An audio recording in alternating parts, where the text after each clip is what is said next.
Good morning, everyone. I think we're going to go ahead and get started this morning. Thanks for joining us at the Fall Education Summit. My name is Gina Hensrud, and I'm the CEO of the Rocky Mountain MS Center, and I'm thrilled to welcome you all this morning to Anschutz Medical Campus. This is an exciting year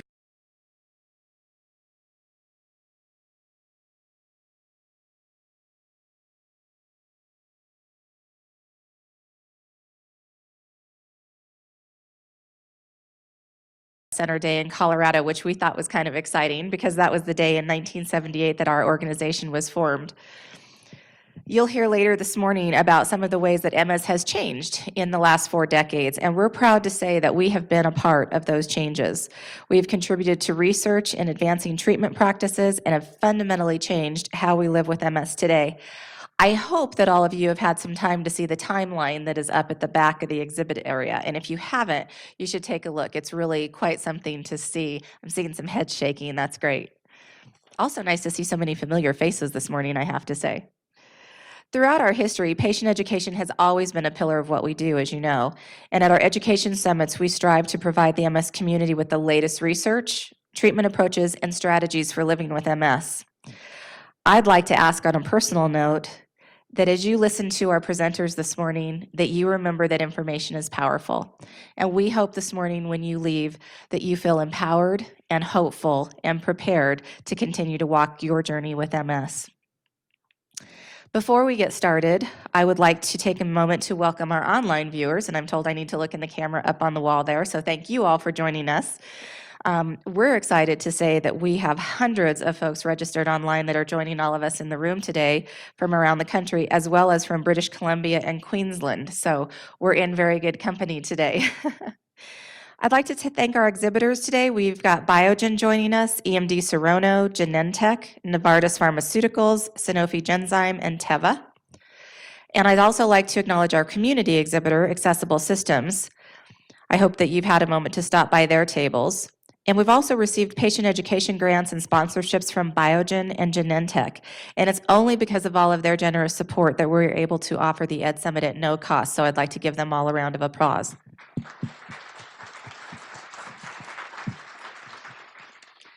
Now I'd like to introduce Michelle King. Some of you may know her. She is our KDEP Senior Director and has been with the Rocky Mountain MS Center for more than 15 years. So she will be emceeing for us today, so I'll turn things over to her. Enjoy, and please grab any of us if you have questions throughout the day. Thank you, Gina. It is so good to see all of you today. Thank you for spending your Saturday morning with us. One of the greatest parts of the Education Summit is that we see so many people in the MS community who are in different parts of their lives. They come together here to experience this unique education program based on the evaluation surveys that you fill out for us. We know that the audience, we have people who are newly diagnosed, we have people that have been experiencing MS for 30 years or more, and everything in between. There are people who come to every summit, and for nearly half of you, this is your first summit. We would like to welcome you all today. Because the audience is so diverse, we've included a variety of topics in our program.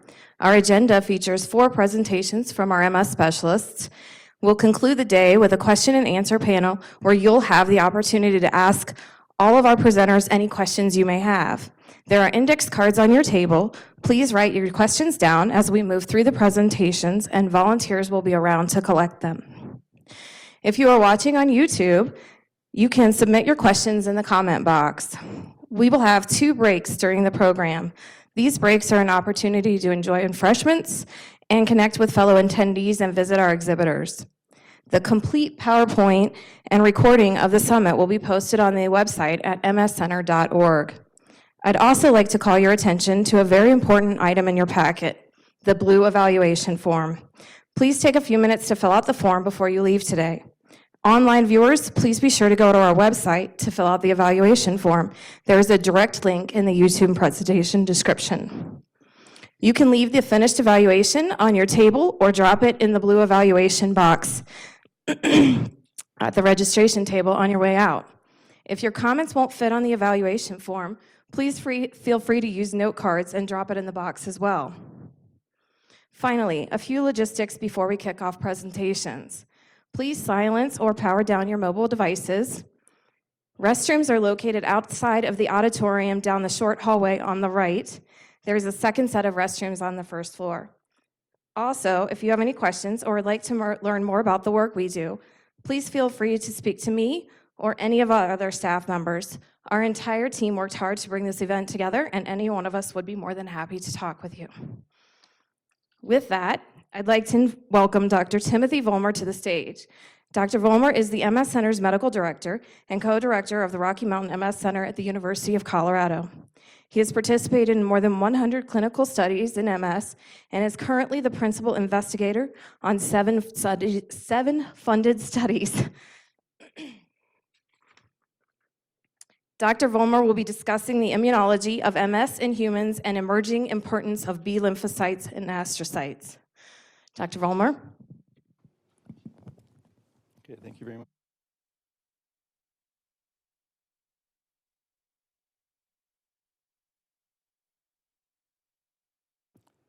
There we go.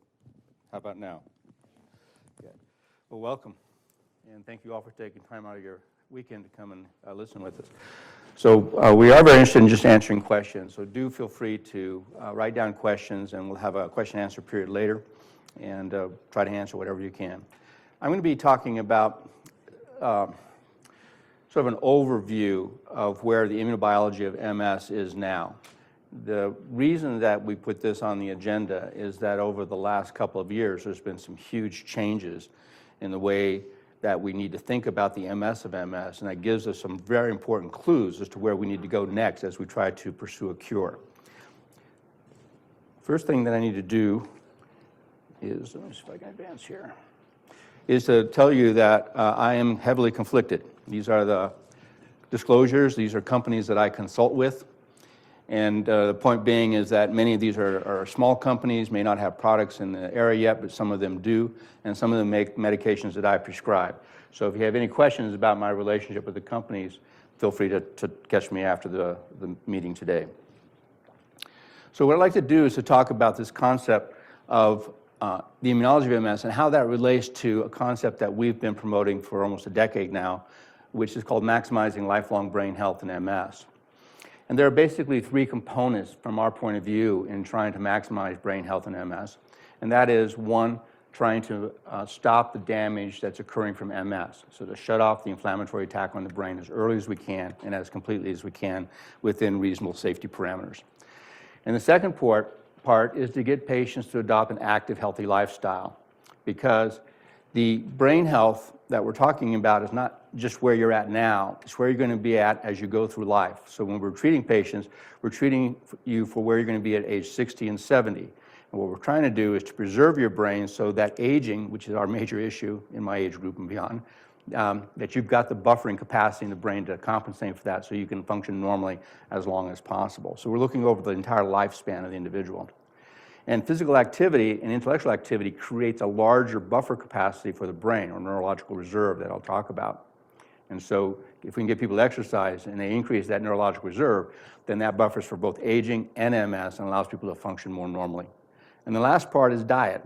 So diet is very important in MS, not because it's particularly directly related to the pathology, but because if you develop other diet-related diseases like diabetes or hypertension or obesity, that also stresses the brain and also stresses this neurological reserve that I'll come back to, and that increases disability in MS. So if we want to maximize neurological function in patients, we have to look at all three aspects that I mentioned so far. So I'm going to focus, though, on talking in a general sense about what we've learned about the immunology in the last few years, not so much from the animal models, but from the human disease as we see it in the clinic. The reason that I can do this is because we have done literally hundreds of studies with 30 to 50 agents that I can think of as clinical interventions in MS patients. And each one of those drugs is basically a probe that allows us to probe part of the immune system or change something, then see what that does in terms of shutting off the inflammation in MS. And by doing each one of those studies, we basically asked a question if a certain pathway or a certain molecule or a certain cell was important to the pathology of MS. And as a result of these studies, we have a much clearer understanding now about how that works. And I'm particularly going to be focused on B lymphocytes, which is one part of your immune system, and astrocytes, which are a key part of the brain. Now, we all know MS is an important disease. Up until a year or so ago, it was estimated there were 400,000 people in the United States that had this disease. That has been revised up to about 1 million, and that's probably still low. And untreated, it is a very serious disease, and we know that. And it's also a very expensive disease. So to start out with, I'd like to address some issues related to nomenclature. So in multiple sclerosis, we have a bunch of terms that are used. The most common term that's understood is relapsed and remitting MS, which is right here. So 85% of patients who start with MS will start at the relapsed and remitting phase of the disease in terms of when they're diagnosed, not in terms of when the disease starts, okay? So this is when they're first diagnosed, at relapsed and remitting MS. 15% of patients, though, will be diagnosed with primary progressive MS. And although it's widely held by many of my colleagues that this is really a different disease than this, I would argue strongly that it's not. It's just another phenotype of one disease. But patients who develop relapsed and remitting MS can go into a progressive phase of the disease, which is called secondary progressive MS. So primary progressive and secondary progressive.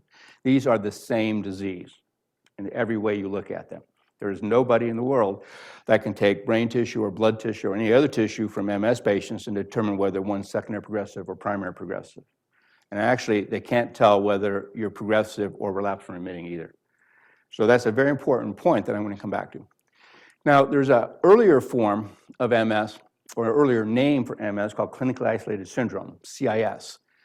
And that's patients present with their very first neurological event. So the reason that they're not called relapsed remitting MS is because Charcot, back in 1860, a famous neurologist, defined the disease as a neurological disease where patients have had 2 episodes of neurological symptoms that involve different parts of the brain and occurred at different times, so separation, time, and space. So this is, the difference between these is primarily related to the way the brain works. We get taught a certain way of thinking about something and then something changes, and we don't want to give up that past knowledge, so instead of thinking them as one and same disease, we break them up and give them a different name. And then there's radiographic isolated syndrome. This is where patients have all the MRI and CSF markers for MS, but they've not yet had a clinical symptom. So these are people that get an MRI for headaches or car accident or something, and the radiologist notices there's white spots on it that look like MS, and then they get sent to us and we evaluate them. The major point of this is 2. One is, this is even not the beginning of the disease. The disease starts in patients years to decades before they ever have a clinical event. And that's because most of the inflammatory lesions that are occurring in the brain are clinically silent. And I'm going to come back to why that's really important.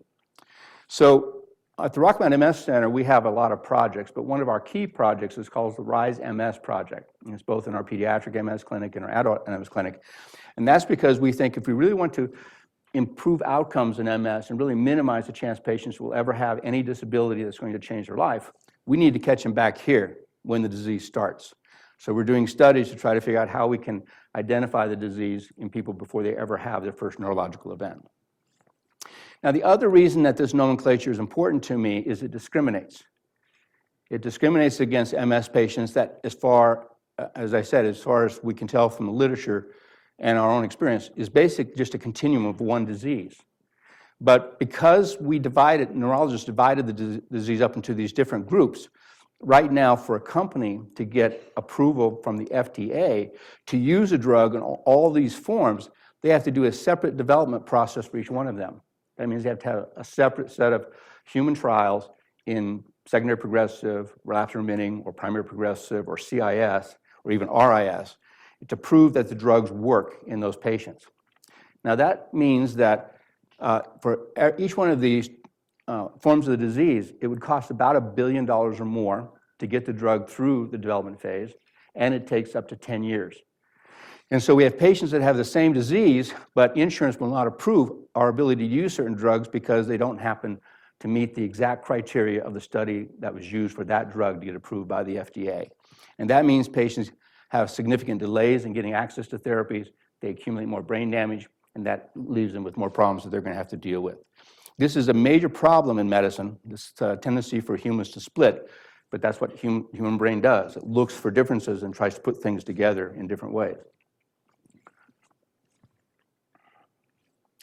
So just to summarize, when you look at the difference between relapsing remitting and progressive disease, even though most of the world still thinks this is a different disease, even the FDA does, there are no genetic differences. There are no pathological differences. In other words, nobody can look at a brain specimen and tell you which form of disease you have. There are no MRI patterns that are specific. There's no immunology that's different. So there's no immunological test I can do to say, okay, you're different, you have progressive disease versus relapsing disease. The major differences are age. Patients who have progressive disease on average are 15 years older than patients who have relapsing remitting disease. Secondly, their disease duration is longer. We think in most patients the disease starts in the late teens, early 20s, and as a result, disease duration and age correlate very highly. But the point is, the longer you have the disease, the more likely you are to enter the progressive phase of the disease. And that's because the longer you have the disease, the more brain volume you've lost, and so brains in progressive patients tend to be smaller than patients who have relapsing remitting disease. And that's the result of the disease just having gone on for 15 additional years in those patients. And there's a concept that I talk about, neurological reserve, to try to summarize all of this to explain why people transition from relapsing remitting or relapsing forms into the progressive form, and I'll come back to that. So this is just addressing the brain volume issue. Multiple sclerosis is considered by almost everybody in the world to be a disease of myelin. It's not a disease of myelin. It's a disease of the central nervous system. And the central nervous system consists of three main cell types: oligodendrocytes, which are the cells that make the myelin, but also neurons and astrocytes. And these three cell components are all attacked in MS, and they're all destroyed in one way or another. But the cell population that predicts most of the disability or correlates with most disability MS patients have is neurons, not oligodendrocytes. And so it's death of neurons that's most important to us to prevent in MS. And you can see the consequence of this because neurons, how many neurons you have determines how large your brain is. And so in this was a young woman, I think she's 35 years old, and over 2 years had annual MRIs, and you can see the ventricles, which are the middle structures, are getting bigger, and the sulci, which are the water-filled spaces, and the corrugations of the brain are getting broader and deeper. And that represents brain volume loss, and we can measure that. Now, the biology of this in all of us is that our brains tend to peak in size around age 5, 6, somewhere in that range. And they're pretty stable in brain volume until we hit our 30s. And then in all of us, because of preordained aging effects that for some reason genetically we've inherited, we begin to lose nerve cells, and our brain begins to shrink. And normally our brain begins to shrink at a rate of about 0.1% at about age 30, 35, and that may increase to about 0.7% per year for somebody in my age group. The problem with multiple sclerosis, though, is it starts killing neurons in teens and early 20s, at a time when the brain should be stable. And so the brain has started that loss of nerve cells very early in the disease, and the rate of brain volume loss is 2 to 7 times higher than age-matched health controls. And the loss of brain volume represents the loss of neurons. So death of oligos don't change brain volume very much, but death of neurons do. And in the case of neurons, you can't think about them as an individual cell, is that they're actually part of a network. It's like taking a computer chip that has multiple connections and pulling out one part of it, the thing stops. Well, in human neurology, that's also true. You damage one cell that's in a network, that can cause that network to disintegrate over time. So the key things about brain volume loss is that it continues throughout the course of MS. It predicts long-term disability. It's the most powerful predictor we have of how likely somebody is going to be disabled in the future. It correlates with cognitive problems, and it also responds to the disease-modifying therapies that we have. So DMTs means disease-modifying therapies. So the therapies that we have right now, which is about 13, 14, 15, somewhere in that range, about 7 different categories, all have anti-inflammatory effects, and as a result, they can help decrease this rate of brain volume loss. They differ in how well they do it, but the major goal from our perspective at the Rocky Mountain MS Center is to preserve brain volume, and that's why we use these disease-modifying therapies. So I want to talk about this concept of neurological reserve. This is just a concept, but if you think about it, the brain begins to shrink at age 35 in all of us, and yet we don't really develop signs that we're losing neurons until late in life. So that means that the brain is able to buffer for that normal age-related loss of neurons. And this is a concept that's well developed in the fields of dementia and cognition. And the ability of the brain to compensate is quite remarkable, actually. It's affected by how many neurons you have, how many connections you have between those neurons. And that latter part, the number of connections, is why an active lifestyle is so important. Because if you have an active lifestyle, healthy lifestyle, you make more connections. You grow the size of that neural network. And that gives your brain the ability to buffer by shifting function around when there's areas that have been damaged. In multiple sclerosis, it's that neurological reserve that allows people in the relapse-remitting phase to appear that they're normal between relapses, even though 90 to 95% of new demyelinating plaques or new lesions forming in the brain are clinically silent. So the brain's compensating for 90 to 95% of the new scars that we see on the MRI. Only about 5 to 10% are associated with symptoms that present as a relapse.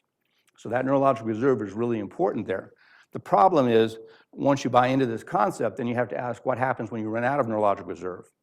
And we would argue that when you run out of neurological reserve, that's when you go in the progressive phase of the disease. And there's two things that have now occurred there. You've unmasked the effect of that subclinical disease activity. So if there is ongoing subclinical disease activity, that will show up as more rapid decline in function. But you've also unmasked the effect of aging. And we can shut off the inflammation pretty well these days, but we don't yet have a treatment for aging, unfortunately for me. So the point of this is just that the way that we treat MS is a bit different than the rest of the world treats. The rest of the world tends to do what's called escalation therapy, where they start with the older injectables because they've been around for a long time, they're comfortable with them, they know them, and they wait for people to fail those therapies before they go on to the newer, more effective therapies. We do just the opposite.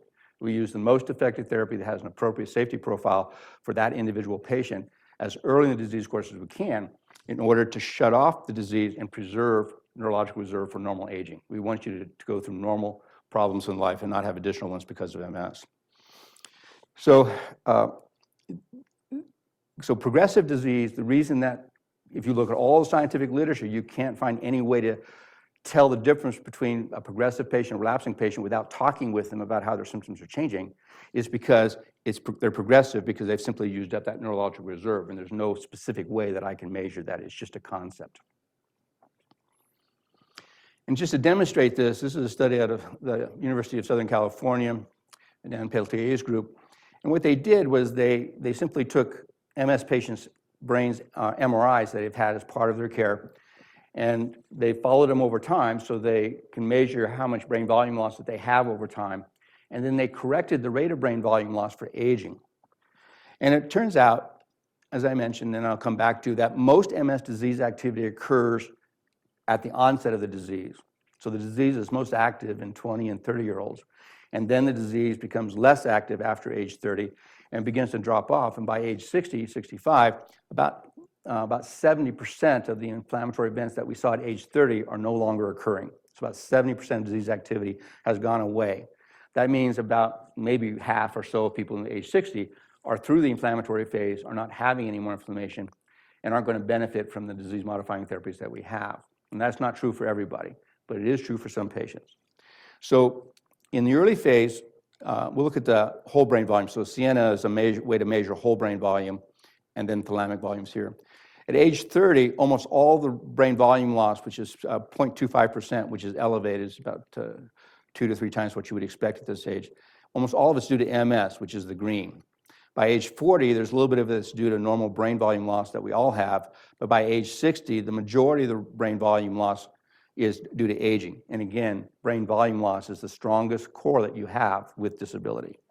So this again is why we want to treat back here as effectively as we can, because if we wait till we get out here, then our therapy is going to have much less benefit for patients.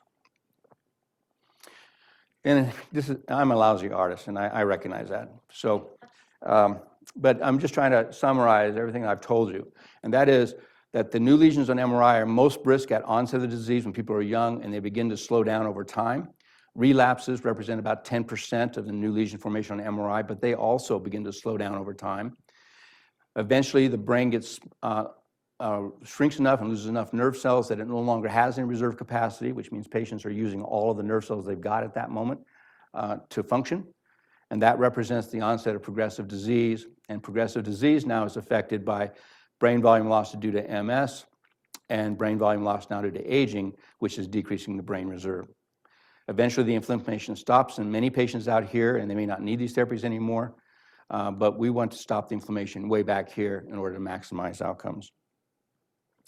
Now, because of that, these are the therapeutic goals for us at the Rocky Mount MS Center. And again, as I said, these are not something that there's a consensus around the world.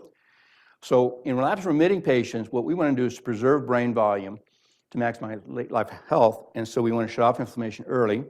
And there's a clinical term for that. It's no evidence of disease activity, which means no new lesions on MRI, no relapses, and no progression of disability. And in fact, now with the therapies we have, we not only want to shut the disease activity off, we want you to get better.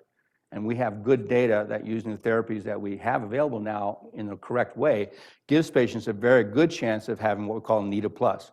No evidence of disease activity, plus they're getting better. It's a slow process. It's not something that happens in the first month or two. But by year 2, most patients on the therapies that we now have will recognize that they're either more stable or they're better than they were when they started. For progressive patients, though, because the loss of that neurological reserve, we can't promise that we can make people function better by year 2. But we can shut off the inflammatory disease activity, and if we can get them to adopt an active, healthy lifestyle, that will minimize the effect of aging and minimize progression of disease. In the future, we hope to do better. So now I'm going to try to briefly discuss B lymphocytes. So B lymphocytes are one key part of your immune system. The immune system is complex. It's like the brain. It's one of the organs in the body that learns from experience. So there's lots and lots of circuits and lots of different cells that are involved.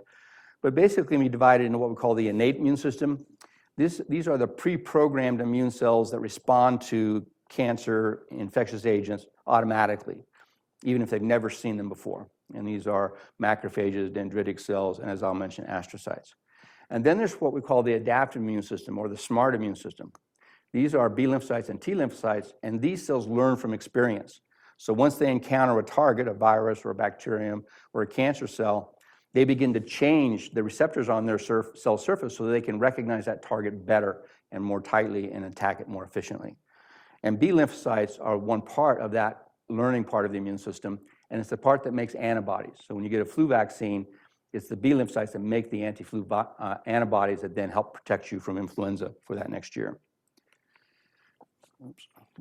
So it turns out that all of the drugs that are currently approved in MS as disease-modifying therapies have effects on B lymphocytes. So that's convergence of data. So there's no single, right. All of these drugs have multiple effects, but the one thing they have in common, which seems to explain and correlate with their level of effectiveness in MS, is their effect on B lymphocytes. And they do it in different ways. And I just want to put out a couple here. One is glutarin acetate. There's several different versions now. Copaxone, Glatopa are examples. But in our laboratory several years ago, we received funding to actually try to understand how Copaxone works. And basically, if you immunize a mouse with glutarin acetate and then purify the B lymphocytes from that mouse and give them to a mouse that you've given the MS-like disease, EAE, you can inhibit that disease just as much as if you had given them glutarin acetate directly. So it's an interesting model. It's one that we're going back to because we think it lays a foundation for possibly thinking about an MS vaccine. But it means that there are regulatory B cells that can shut off inflammation in the brain. We just don't know exactly what all the characteristics are about them. Dr. Bennett, who's coming up, is actually a B cell expert in this area and knows a lot more about this than I do. Also, the most effective therapies are natalizumab, ocrelizumab, and rituximab.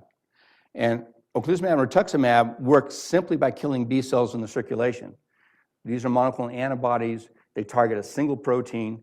They're very effective at killing the cells in the circulation that have that protein, and that protein is not expressed on any other organs in the body. So in terms of mechanism of action, the only thing we have really is B cells. There's a subtlety to that because there are a few T cells with them, but we don't think those are involved. And then there's natalizumab, or Tisabri, and that works by blocking the ability of both T cells and B cells to get in the brain. But consistent with this drug, it's a highly effective therapy because we think B cells can't get into the brain. So B cells have become really important in MS, not so much because of animal model work, because the animal model is different, it's a T cell driven disease, but because of the human trials that have been done and all the patients that have participated in taking experimental medications that we've taken into the clinic. So this is just a simple cartoon about B cells. They come from stem cells that are in the bone marrow. They form pro-B cells and pre-B cells, they mature. But the key cell, we think, is the memory B cell and the plasmablast. These are cells now that have actually seen their target. They've run into a flu virus, or they've run into strep bacterium or something else, and they have antibodies on their surface that can recognize that target. And now they are primed to react very quickly and primed to proliferate and continue to remodel their B cell receptor so that it's more effective at binding to their target and gives them a better chance of killing or removing the target. And at a plasmablast stage, they're now cranking out a lot of antibody. They're producing it, so it's in the blood. And then they turn into plasma cells. And these are the cells that sit in your bone marrow and other tissues for years to decades or the rest of your life to produce antibodies. So when you were exposed to the tetanus vaccine when you were age 5, you have plasmablasts or plasma cells in your bone marrow that are still making antibodies to that tetanus exposure that you had so many years ago. It turns out that rituximab and ocrelizumab as anti-CD20s, just by chance, are only killing the cells in this group here. It's not killing the cells that actually make B cells, so that's good. That means if we stop the therapy, the B cells will come back, which they do. And it's not killing the cells that make the antibody that you've generated by past experience. And that's why we don't see a drop in immunity as much as we would have expected. So in the future, more and more therapies are really trying to target, particularly these cells up here, to see whether we can do a better job of treating.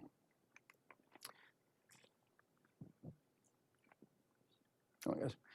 So I'm not going to go through all of this, but it turns out that the way the B cells work in the brain is not quite what we expected. It doesn't appear to be that it's the antibody that they're making that's actually driving the disease, because B lymphocytes actually live in the brain in MS patients.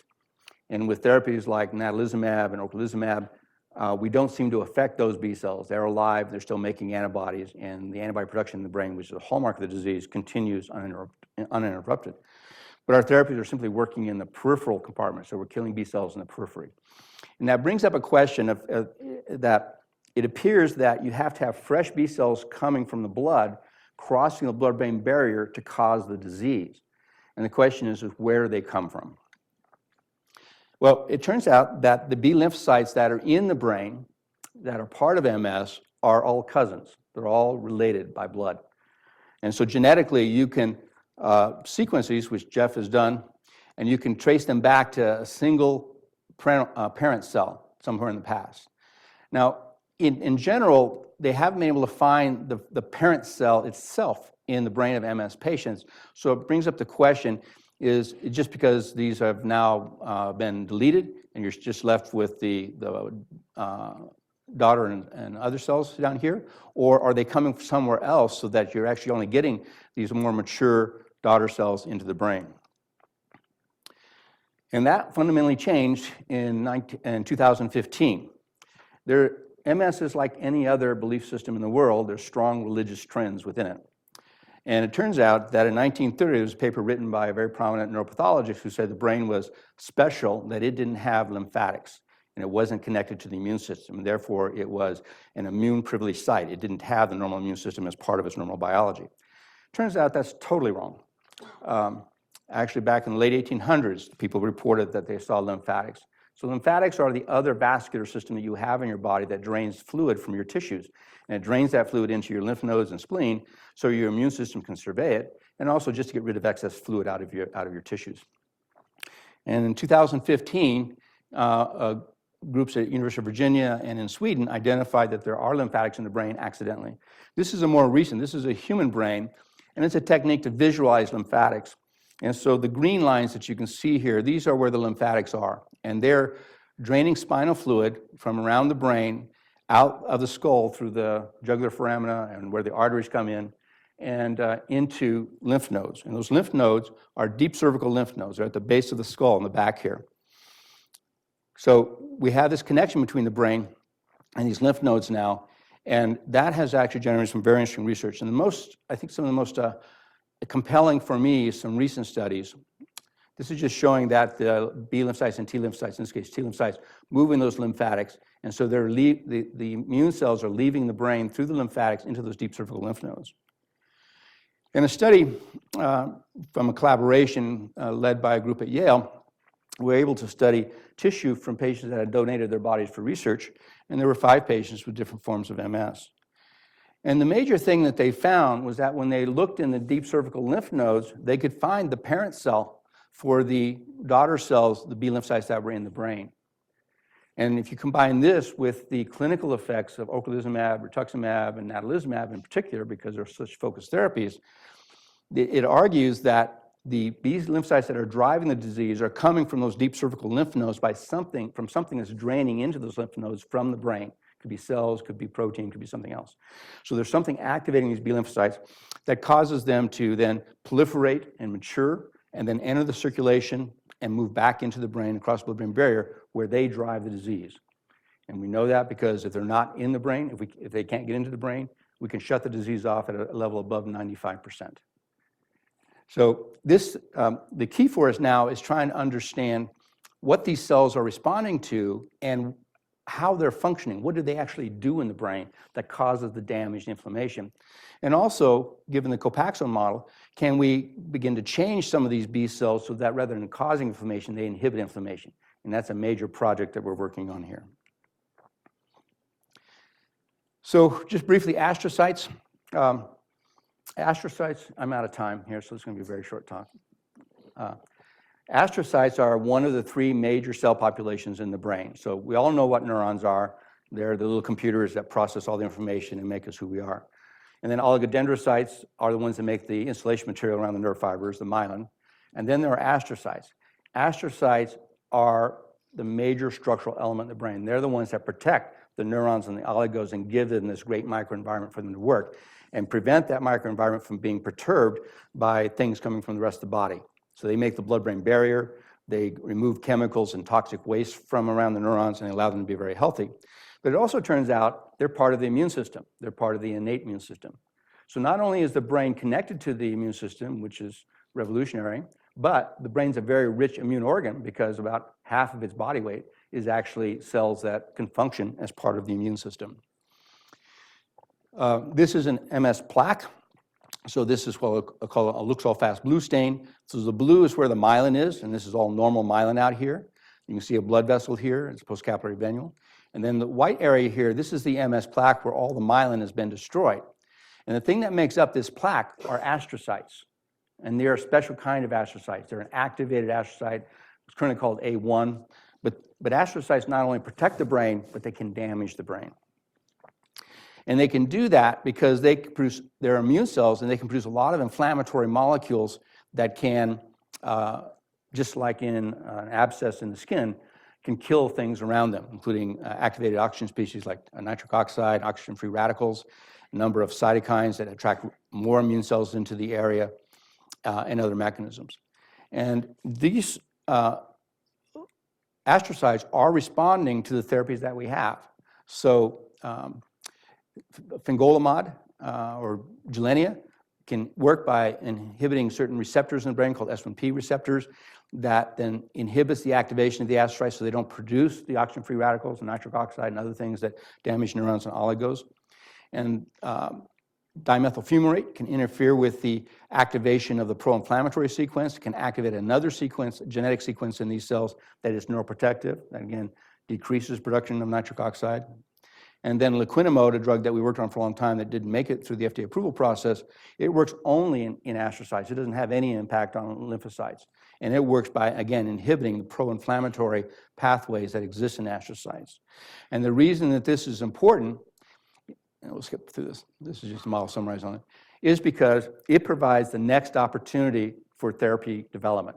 So instead of focusing more on B lymphocytes, we already have really good therapies to prevent B lymphocytes from getting into the brain. What we need to do is look more at therapies that are aimed at astrocytes. So this is a list of drugs that are either in clinical trials, about to go into clinical trials, or hopefully are going to enter clinical trials, where they would be add-on therapies to the other therapies that we have available to try to shut off those astrocytes, decrease the bad things they're doing so that they can focus more on the good things they do in neuroprotection and neurorepair.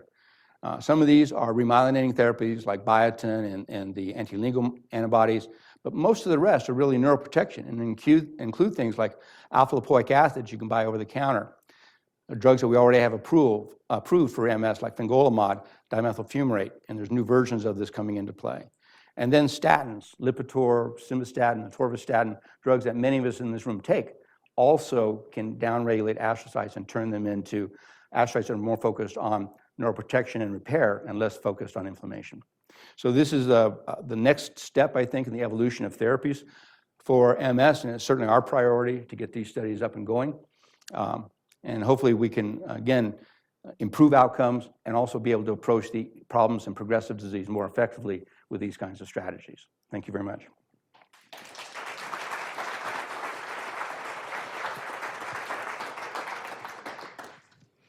Thank you very much, Dr. Vollmer. I would like to highlight one new section of the handout booklet. On the page titled, Looking at DMTs Over the Long Term, we have included a helpful chart that lists the scientific names and the brand names of all of the drugs referenced in these presentations. Next, please join me in welcoming Dr. Robert Gross. Dr. Gross divides his time between patient care, teaching, and clinical research. His research interests include identification of biomarkers associated with the treatment response in MS and establishment of prospective databases to aid in prognostication. He'll be talking today about disease-modifying therapies, commonly referred to as DMTs, and what they look like over the long term. Dr. Gross.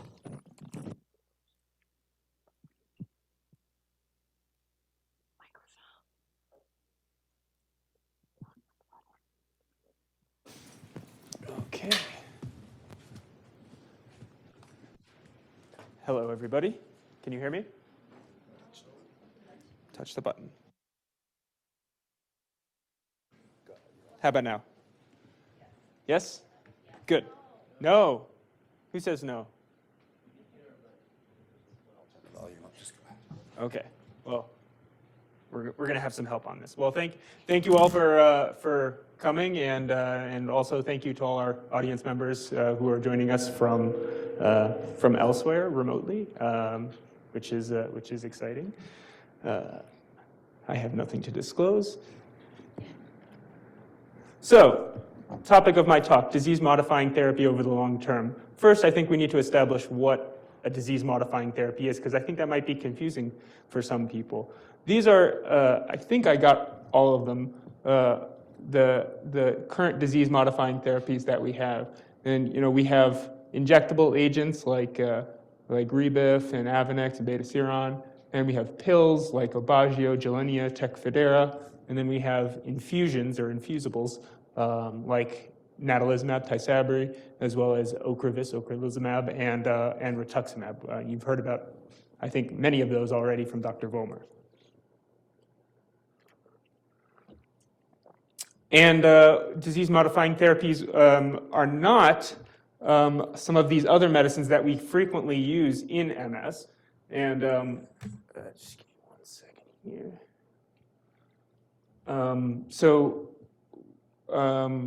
What we will use, what we'll refer to as symptomatic treatments for whatever the, whatever person's symptoms happen to be, we might decide to include also other pills or even IV steroids, which do also, like our disease-modifying therapies, affect the immune system, but we wouldn't necessarily consider it to be a disease-modifying therapy, because we know that you can give somebody IV steroids up the wazoo and it's not really going to affect the overall course of the disease. So we use all of these different treatments quite frequently.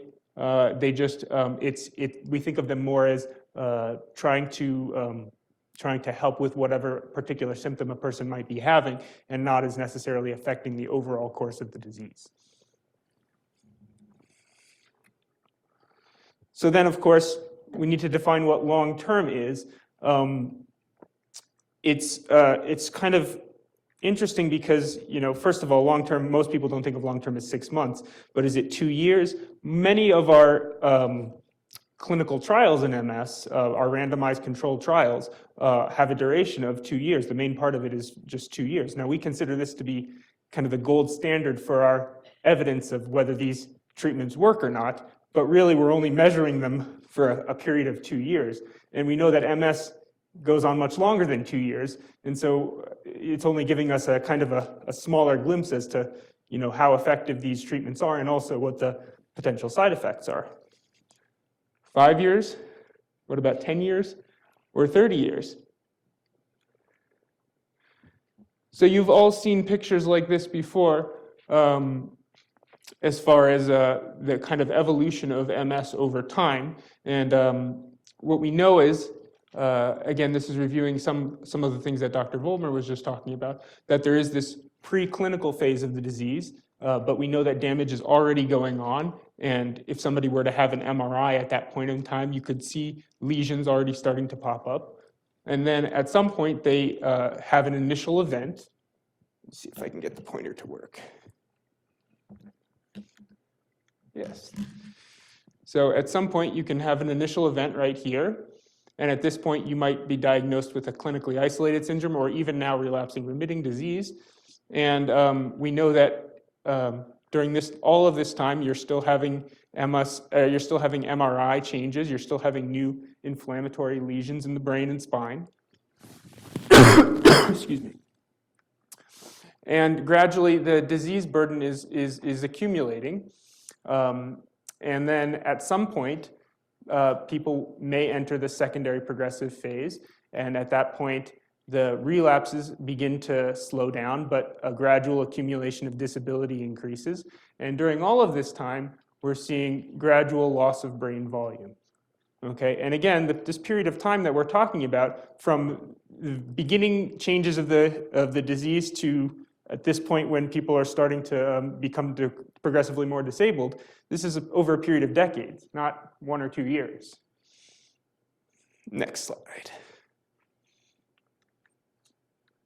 Oops.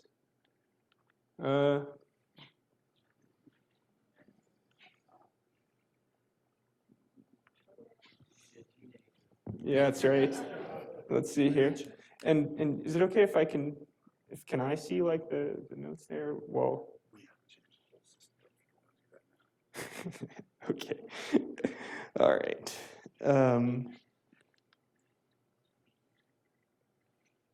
Is that?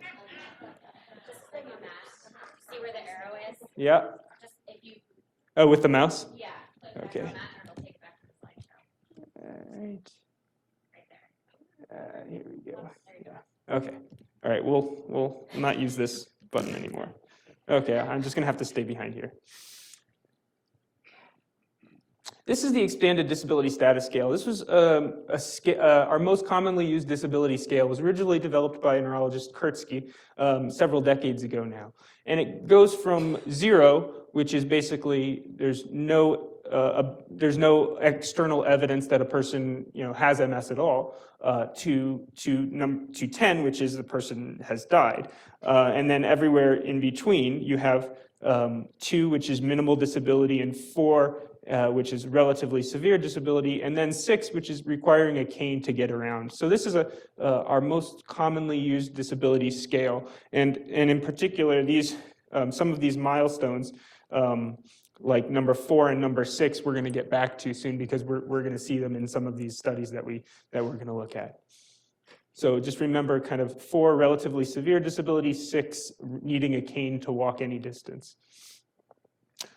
This is an old, kind of very influential study in MS that looked at really how people evolve on that scale over many years in the era before we had our current treatments. So you couldn't necessarily say that they didn't get any kind of treatments. For instance, many of these people did get steroids, or they got some earlier immunotherapies that we no longer really use anymore. But for all intents and purposes, this is, and there were several other similar studies that were done around this time, but this is a very representative study of kind of how MS evolves over many years.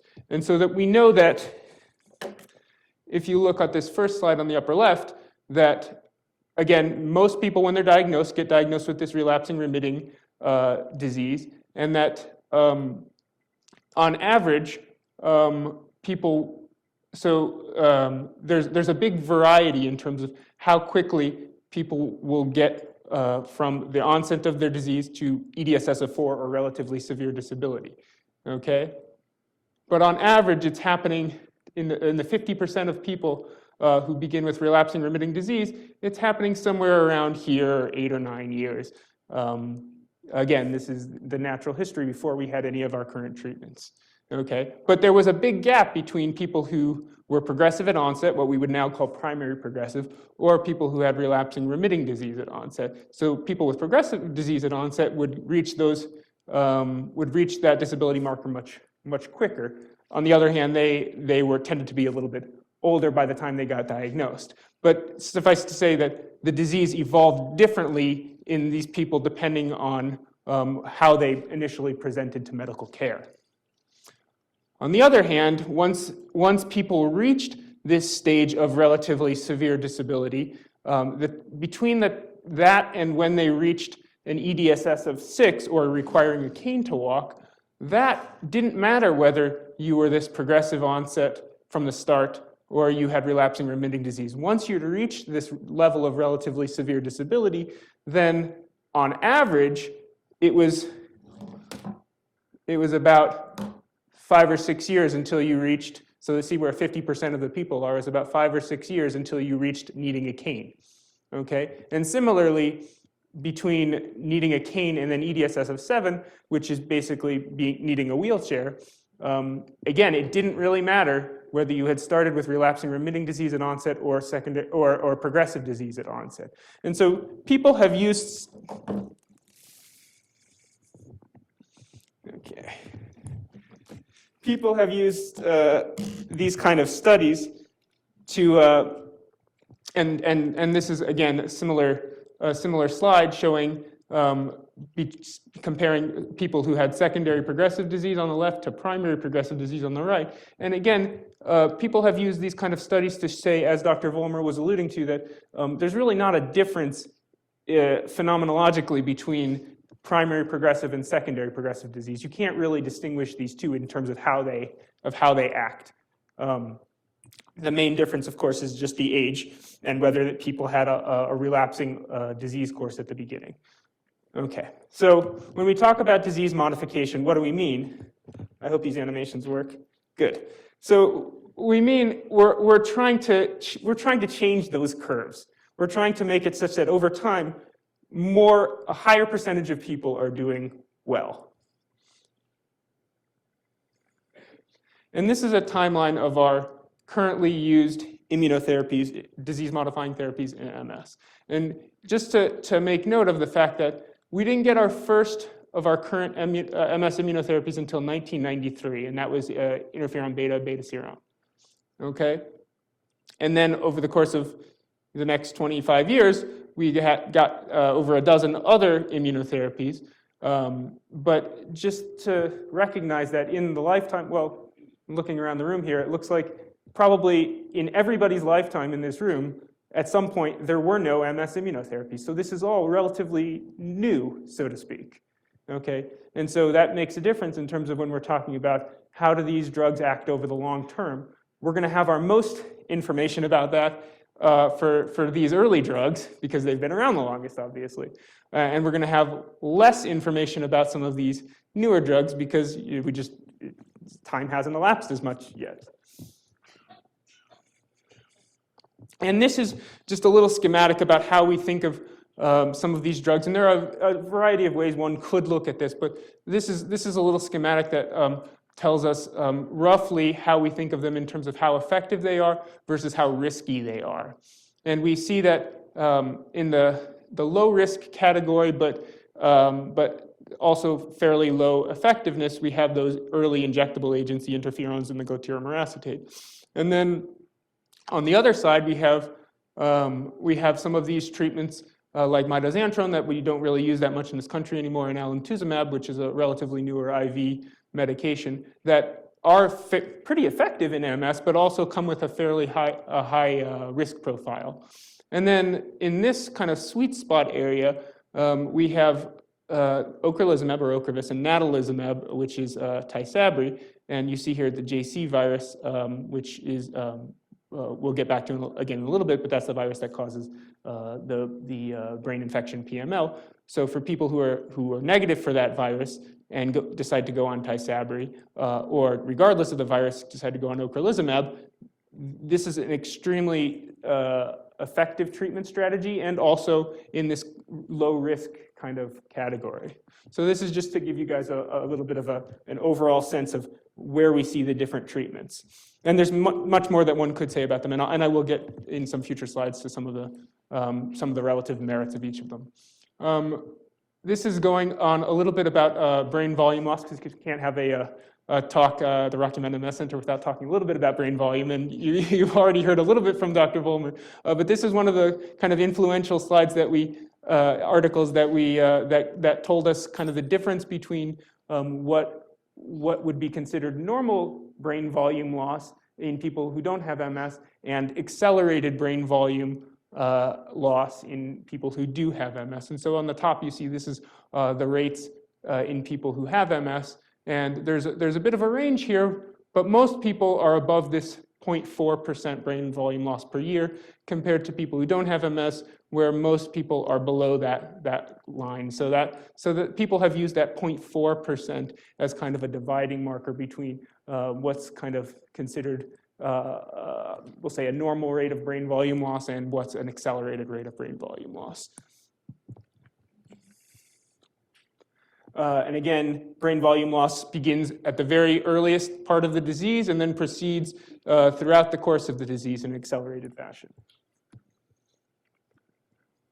And even we know that in kids, so pediatric onset MS, people who get diagnosed with MS while they're kids, not only is there brain volume loss, actually they don't even reach the normal, while their brains are still growing, they don't even reach the normal rate. They don't even reach what their non-MS control kids reach in terms of brain volume, in terms of development.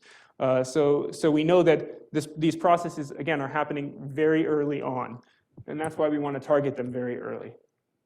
So when should we start treating? Very early. So here are some slides about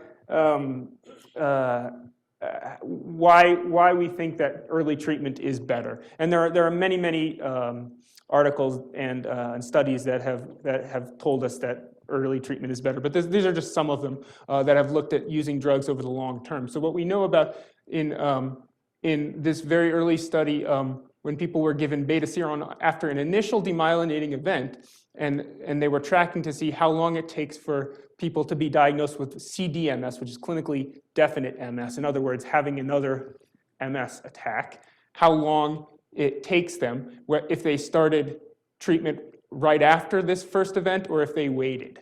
So if they started treatment right after that first event, you can see that not only early on were people who had the delayed treatment in gray up at the top, not only were they faster to have that second attack at the beginning, these two groups never merged again. So you retained an advantage even many 6, 7, 8, 9, 10, 11 years down the line. You retained an advantage for starting treatment with in this case, beta-seron. You retained an advantage for early treatment. And here they showed that on this PASAT test, which is a cognitive test, that people who started treatment earlier did a little bit better in terms of that particular test, that cognitive test. And here they showed on that EDSS scale, which is that disability scale we talked about at the beginning, that in fact, most people still ended up in this fairly low EDSS kind of categories, even several years down the line. So that's reassuring. We didn't see a big difference between the two groups there. Okay.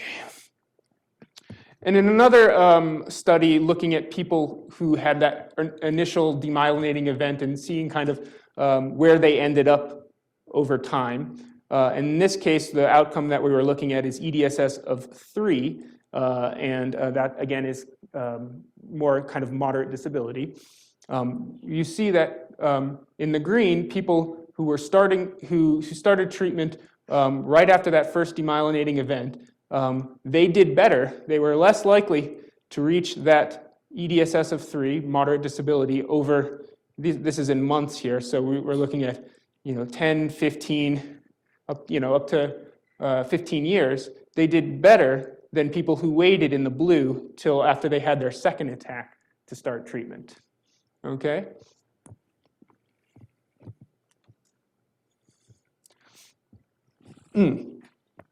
This is one of the earliest studies of beta seron, and this is what we call long-term follow-up study of this group of patients who were in those earliest clinical trials with beta seron.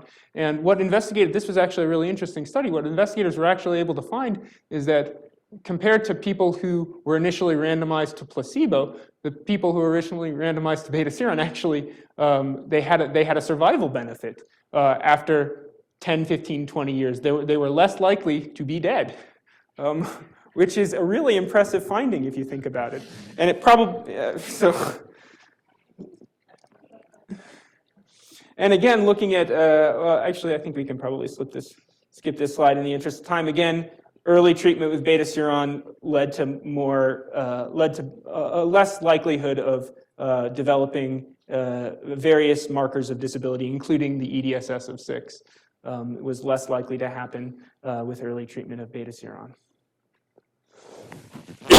Excuse me. Similarly, Copaxone in one of its earliest trials, looking at long-term follow-up of that group of patients, we see that using various disability markers, including this EDSS of 6 needing a cane, that people who stuck with the Copaxone over the long term, they were less likely to need a cane than people who didn't stick with Copaxone. And we're talking about now, we're starting to get these numbers, this 10, 15, 20 years, which is the, when we remember back from that early natural history study, which is kind of some of these long-term endpoints that we're really interested in. And so we can actually start to compare what's happening, at least in terms of our oldest disease-modifying therapies, what's happening in terms of when people meet these disability markers. And we see that, in fact, it is a little bit better. It is a little bit less likely. It's not 50% of people meeting that, as we saw from those earlier slides. It's not 50% of people reaching this disability marker of 6 after 20 years. It's far fewer than that. It's maybe 25% of people. So it's actually, we're making a difference, at least in terms of those earlier treatments that are, in fact, are probably our least effective treatments. So what about these other disease-modifying therapies that people might be on? Well, this is a study that's looking at DMF, or Tecfidera. Tecfidera was approved to treat MS in this country in 2013. And so after the clinical trials, we have about 5 years of experience with it. But this is including people who were in those original clinical trials. And they found that in people who were initially randomized to get Tecfidera, at the end of 8 years, the vast majority of them had this EDSS score of less than 3.5.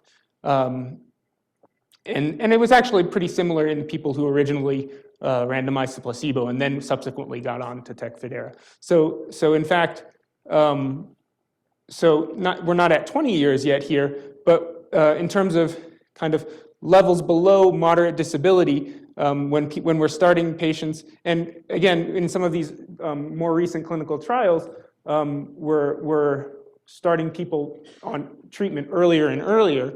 And so here we're seeing a pretty remarkable proportion of people who are doing fairly well by historical standards on Tecfidera after 8 years. And then in terms of fingolimod or Gilenya, we see a pretty similar pattern here.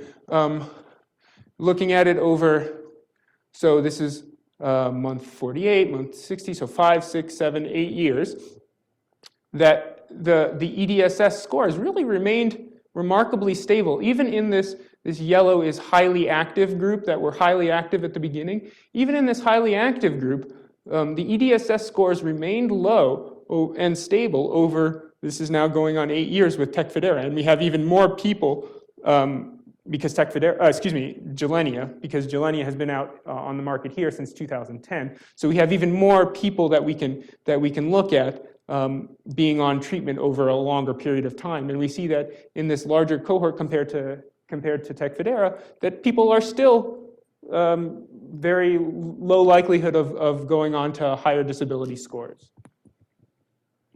How are we doing on time? Good? Okay. Okay. And what about natalizumab? You heard from Dr. Vollmer that natalizumab is among our most effective, and from me, that natalizumab is among our most effective agents. This is Tysabri. So Tysabri, what we're able to see is this was a study that was published pretty recently here.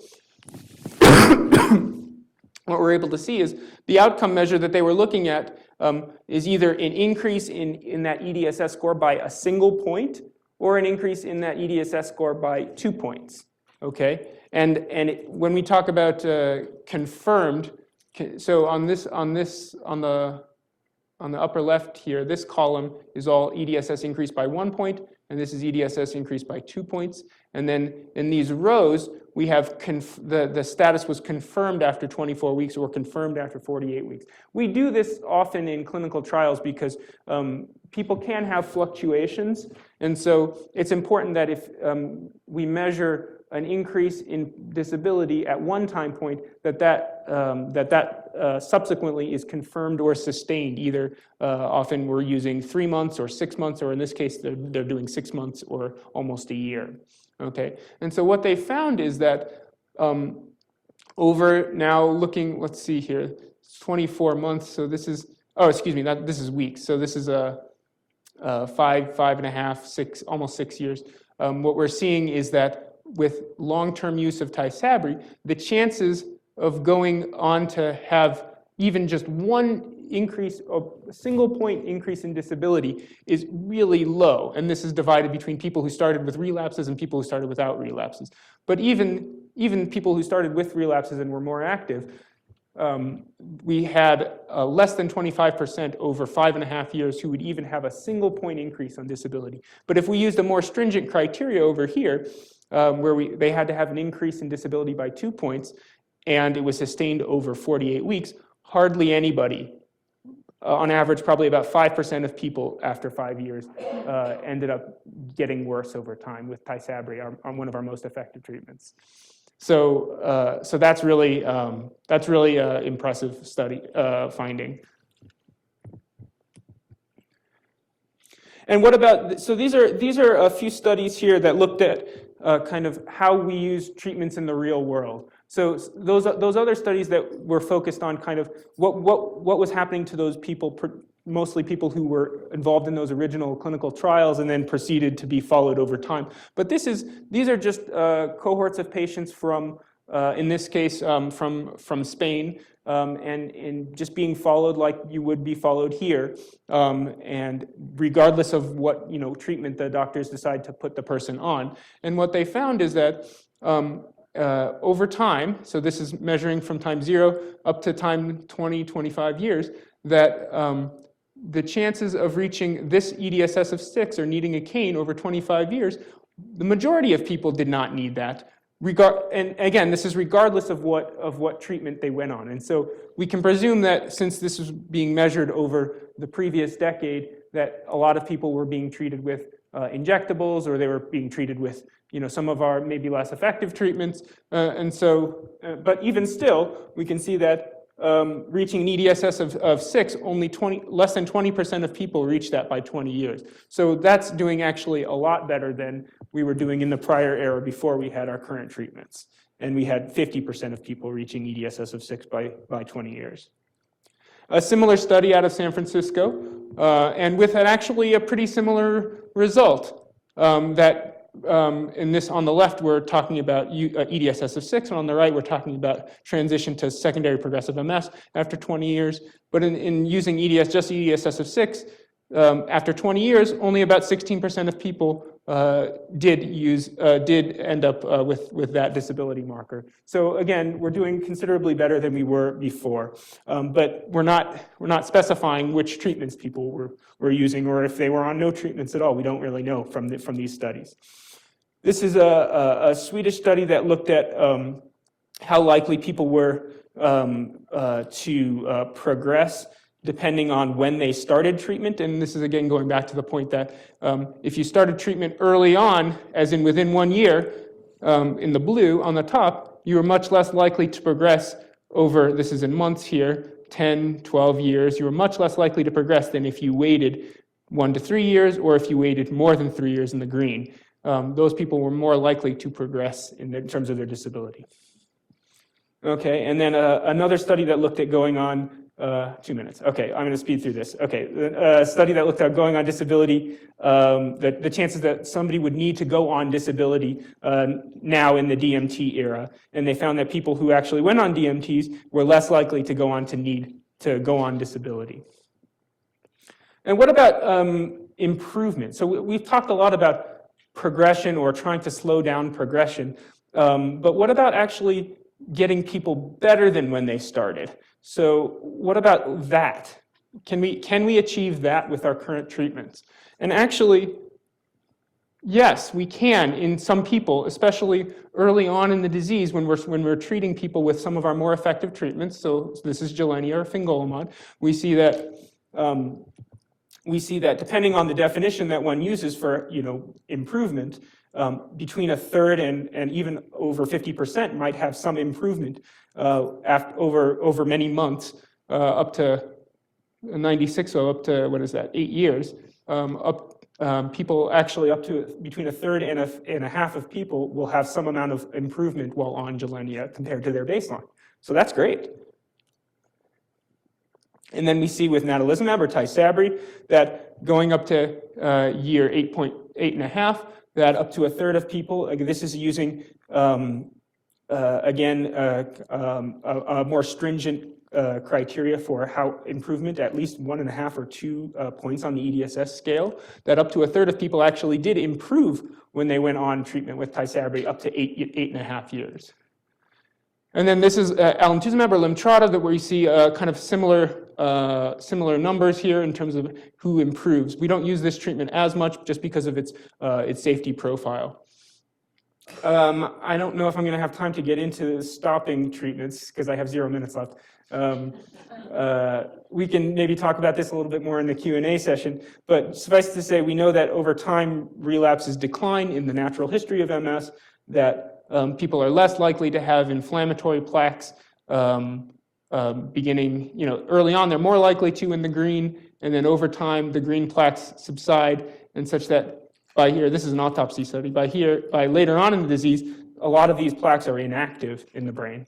And so we know that, and Dr. Vollmer alluded to this as well, that we start treatment early on because that's when our disease-modifying treatments are most effective. And this is, again, alemtuzumab. When they started it months after, in people on the right, this is with relapsing remitting disease, that they showed a remarkable improvement in the EDSS in many people.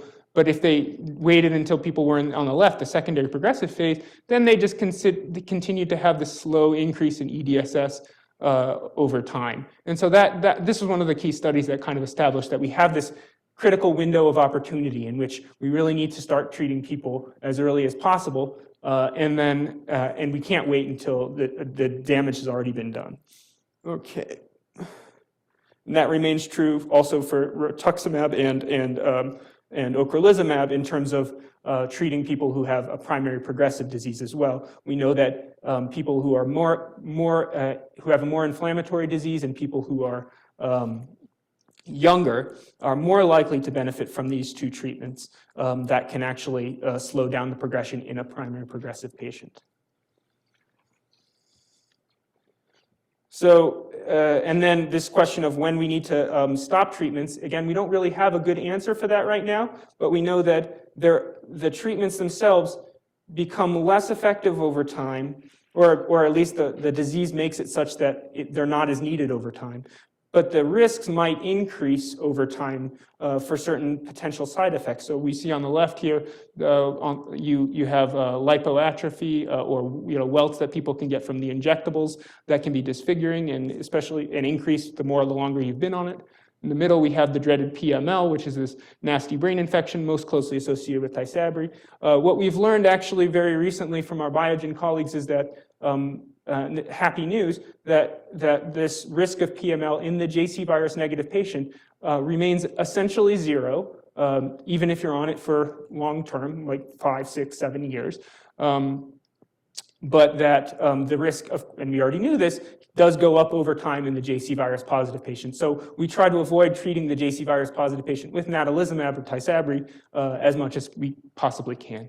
And then the question of whether there are other side effects like infections or even cancer that can come from our current treatments, especially that question came up with ocrelizumab in the clinical trial in terms of cancer. And what we were able to learn recently from our colleagues at Genentech is that, in fact, the rate of cancer in people receiving ocrelizumab, which is again a new treatment, it's only been out since for about 1.5 years now, seems actually to be very low and consistent with people who are not taking ocrelizumab. So no new safety signal has emerged as far as people receiving that treatment, which over 60,000 people around the world have now been started on. So it remains an extremely effective treatment, and we consider it to be very safe when it's appropriately monitored. And then this is just a quick plug for the DISCO MS study that we have ongoing now at the university, where we're randomizing people who have been stable on their disease-modifying therapy and who are at least 55 years. They've been stable for 5 years. We're randomizing people to either continuing treatment or to stopping treatment. And it's not blinded, so you know if you're going to be continuing and you know if you're going to be stopping. And then at the end of the 2 years of follow-up, we're going to compare the two groups and see if they do the same or if one is better than the other. That'll give us a lot of information about when it's safe to stop treatment in people, because right now we don't really know. And I'd like to talk about pregnancy and MS, but I don't think we have the time. So I might just have to talk about this later, maybe in the Q&A session. Well, thank you very much for your listening to me and for coming. Okay.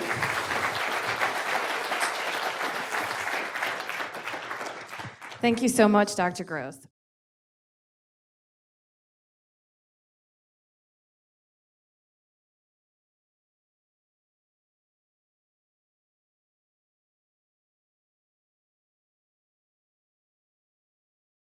Your evaluations and enjoy yourselves. If you're having trouble thinking of what to say to your table neighbor, I want to draw your attention to slips of paper in front of you. These are ideas and questions that we hope will be fun kickstarters for your conversation. And please be sure to give our volunteers any note cards with questions you have for the presenter so far. We will reconvene at 10:35. Thank you.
Get you back on the PC just for my little desktop break.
This little slit right there. That's what's killing me. Oh yeah. I don't know if we're gonna be able to fix that. Oh, I don't know. These black ones right here, they go all the way. Oh, that's right. Yeah, yeah.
We don't. We can call them. Maybe we could put our banner here like we did last time, and then shut that door. Yeah. Try that. It's actually, well, it depends on what they're saying. But he was standing right here, that was killing me. But if it was right here, then I would want the banner right there. Right. Depends on where they stand. So I'd put the banner right there because I think that's gonna be the better one. So right next to that.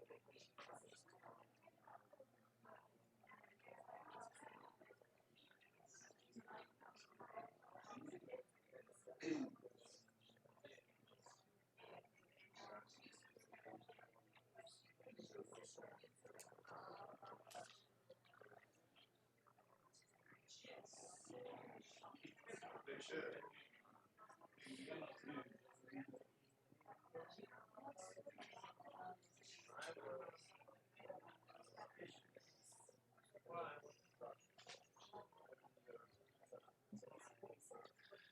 Hey, I got the next presentation. Just wanted to make sure it was running. Let me go ahead and switch this here so I don't see what we're doing.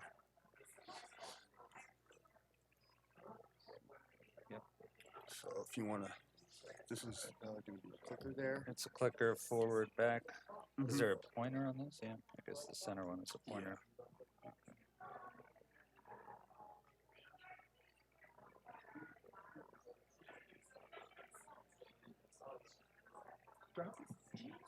Pull down the shade behind because all you can't see the people. We have to call facilities to do that. You won't pull it down. Yeah, we already. Whoa! Don't trip. We already tried to make a Okay. phone call. We already talked about it. Okay. Okay. That's just. Sort of.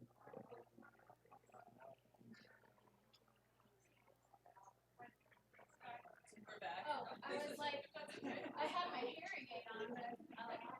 He likes to have a cup.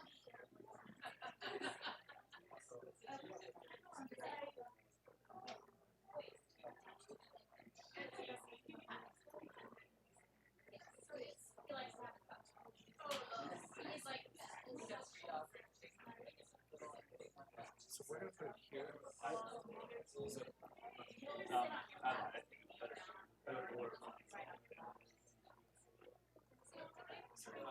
Audience here is so yeah. You don't have any audio with that, correct? No.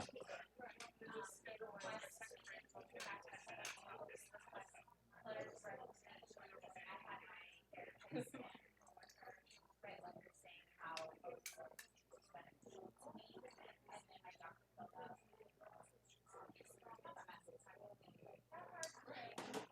Like drinks and stuff.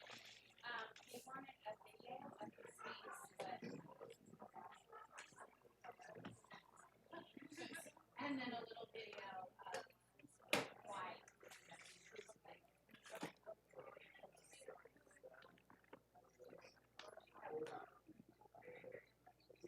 They will not train it up.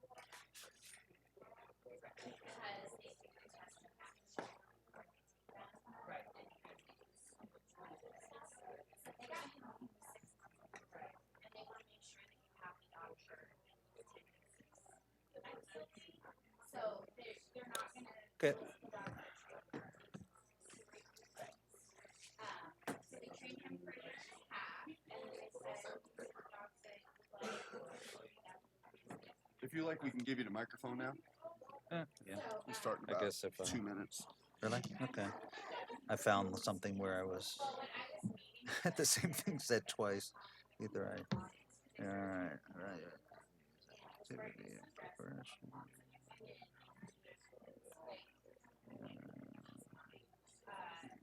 got his head stuck up in the desk. And I was just dying, and his trainer was horrified.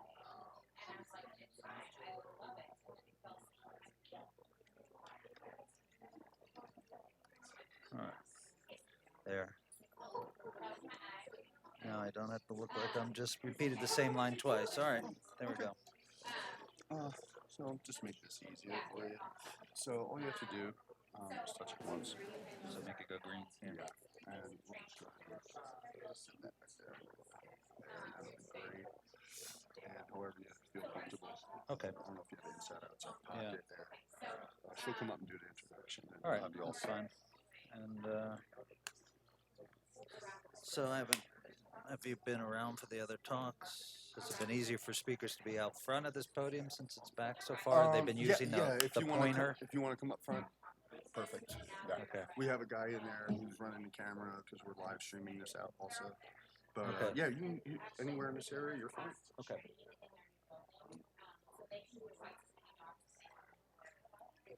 What is it? It's like some here, go in, and so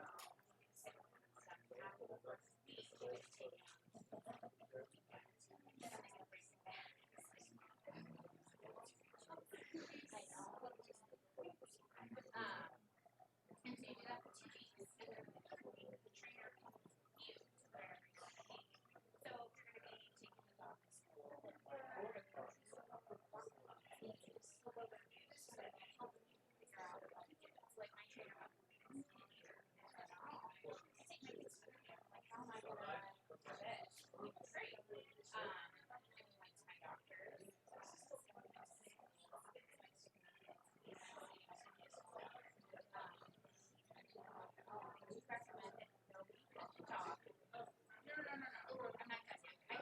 Okay, yeah. He's mine now. He's not gonna run off with you. But yes, I told you. He's you're in heaven now, aren't you? I know. She looks like enamored. It's like I have been talking to me.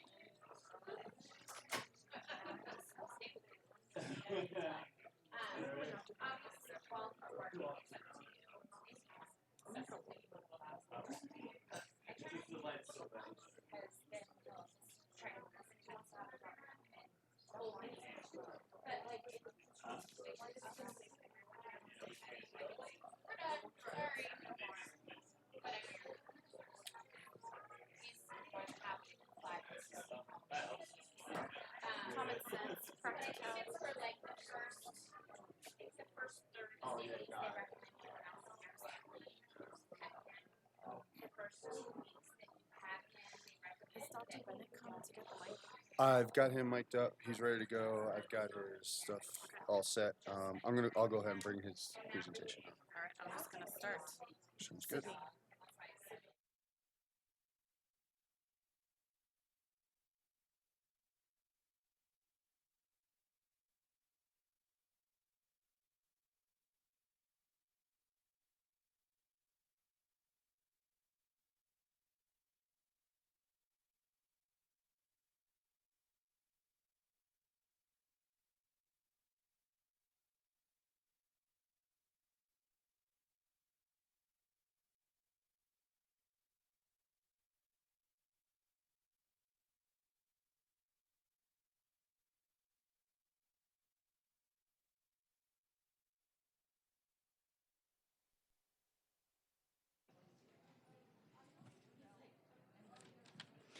As we return from the break, I'd like to take a quick opportunity to let you know all about the great volunteering opportunities that we have here at the MS Center. Volunteers help us with valuable services in a variety of different ways all throughout the year. Our hydrotherapy program, Young Professionals Network, our Adult Day program, and with our special events. If you are interested in volunteering with our program, please visit our information table in the lobby and talk with Sarah, our volunteer manager. I would now like to introduce and welcome Dr. Jeffrey Bennett to the podium. Dr. Bennett is a professor of neurology and ophthalmology at the CU School of Medicine in the Department of Neurology. He directs research programs on optic neuritis, demyelinating disorders, and ocular inflammatory diseases. He also maintains active specialty practices in neuro-ophthalmology, MS, neuromyelitis optica, and neuroimmunology. Today he will be discussing vision and MS.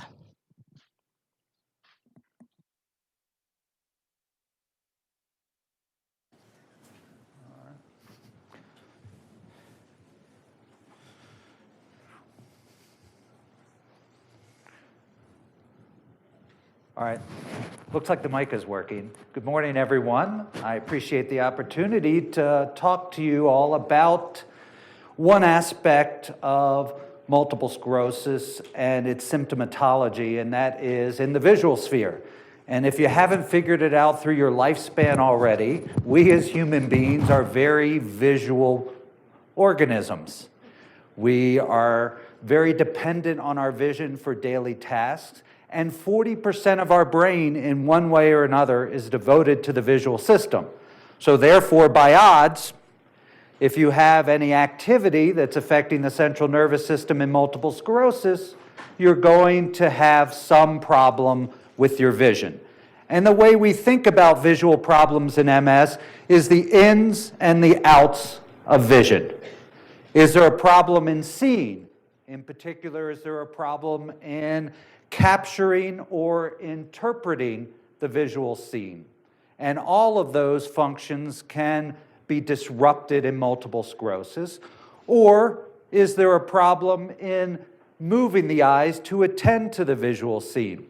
Is there a coordination problem with the eyes? Is there a problem getting them to go in a certain direction? Or is there a problem in holding them still?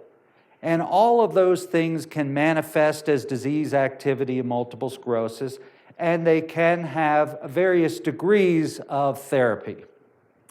So when it comes to visual problems in MS, the big 600-pound gorilla in the room is optic neuritis.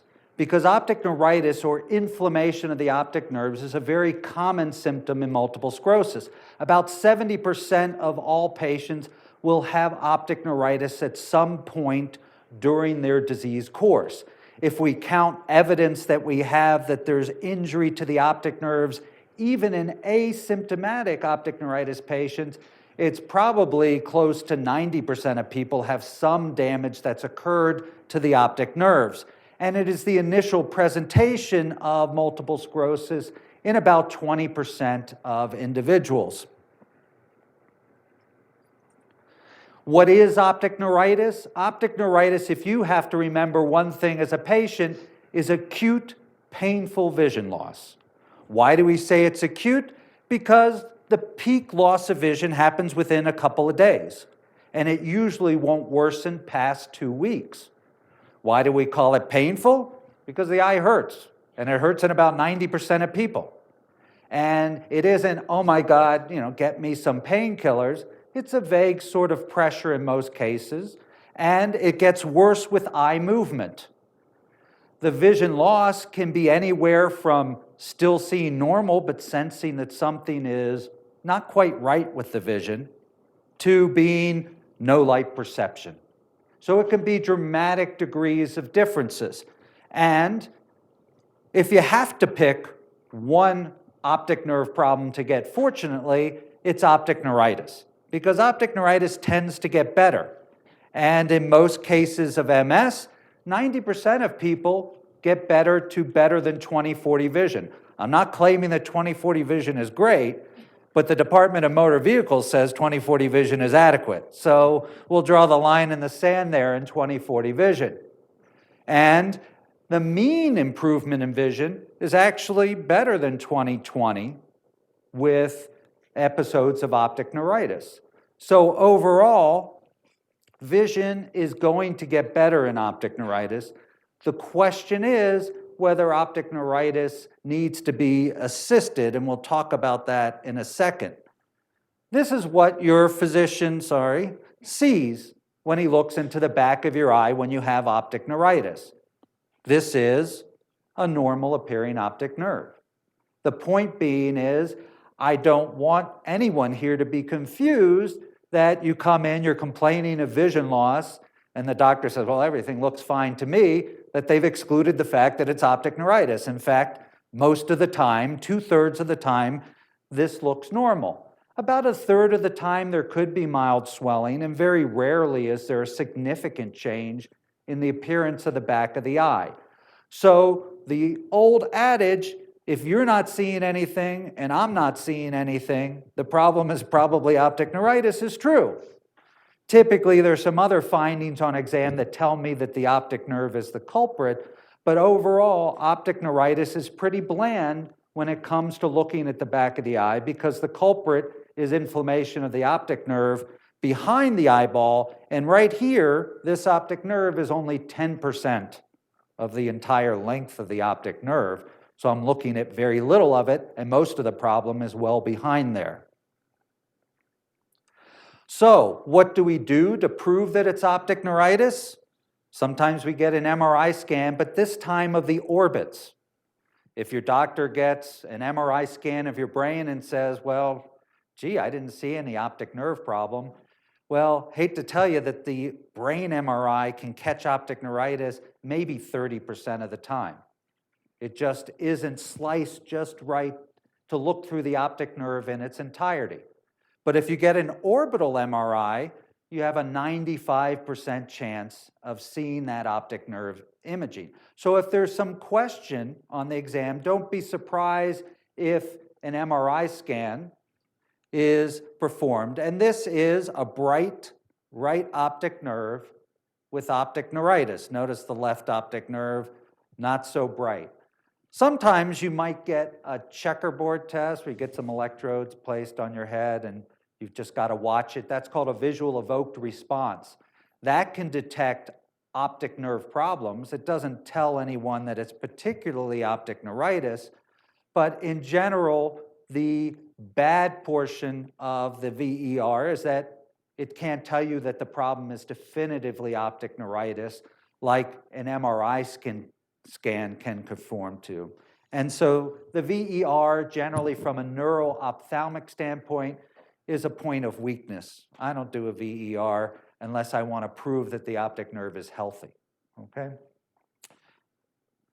So when should you be concerned as a patient that it isn't going per forma? That is, that this optic neuritis episode may not be recovering or doing as well as it should, or maybe that this isn't optic neuritis.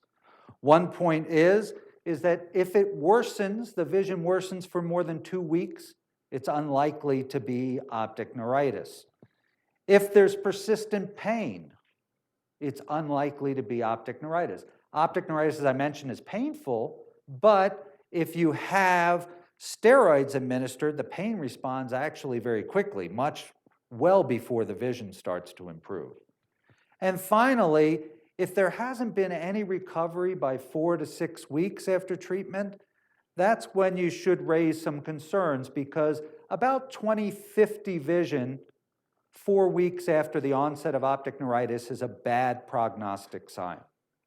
And there are bad cases of recovery in optic neuritis. It's about 5% of the time, but there are more heroic measures that can be done, and we'll discuss that in a second.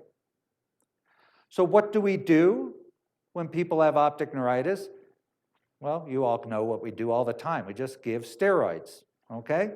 And it isn't anything new and anything different. In fact, the whole issue of giving steroids for MS attacks came from the optic neuritis treatment trial. In 1992, we studied 450 patients with acute optic neuritis and showed that IV steroids, not oral steroids at medium doses like 60 milligrams, but IV steroids at 1 gram per day for 3 days, followed by oral steroids, improved the rate of visual recovery in optic neuritis. It improved contrast and color vision a little bit at 6 months, but that didn't stay persistent. So overall, steroids improved the rate of recovery. And every subsequent study in multiple sclerosis for a relapse of whatever part of the body you want to point to has shown roughly the same thing. Steroids make people better faster, but don't affect the ultimate outcome of that improvement.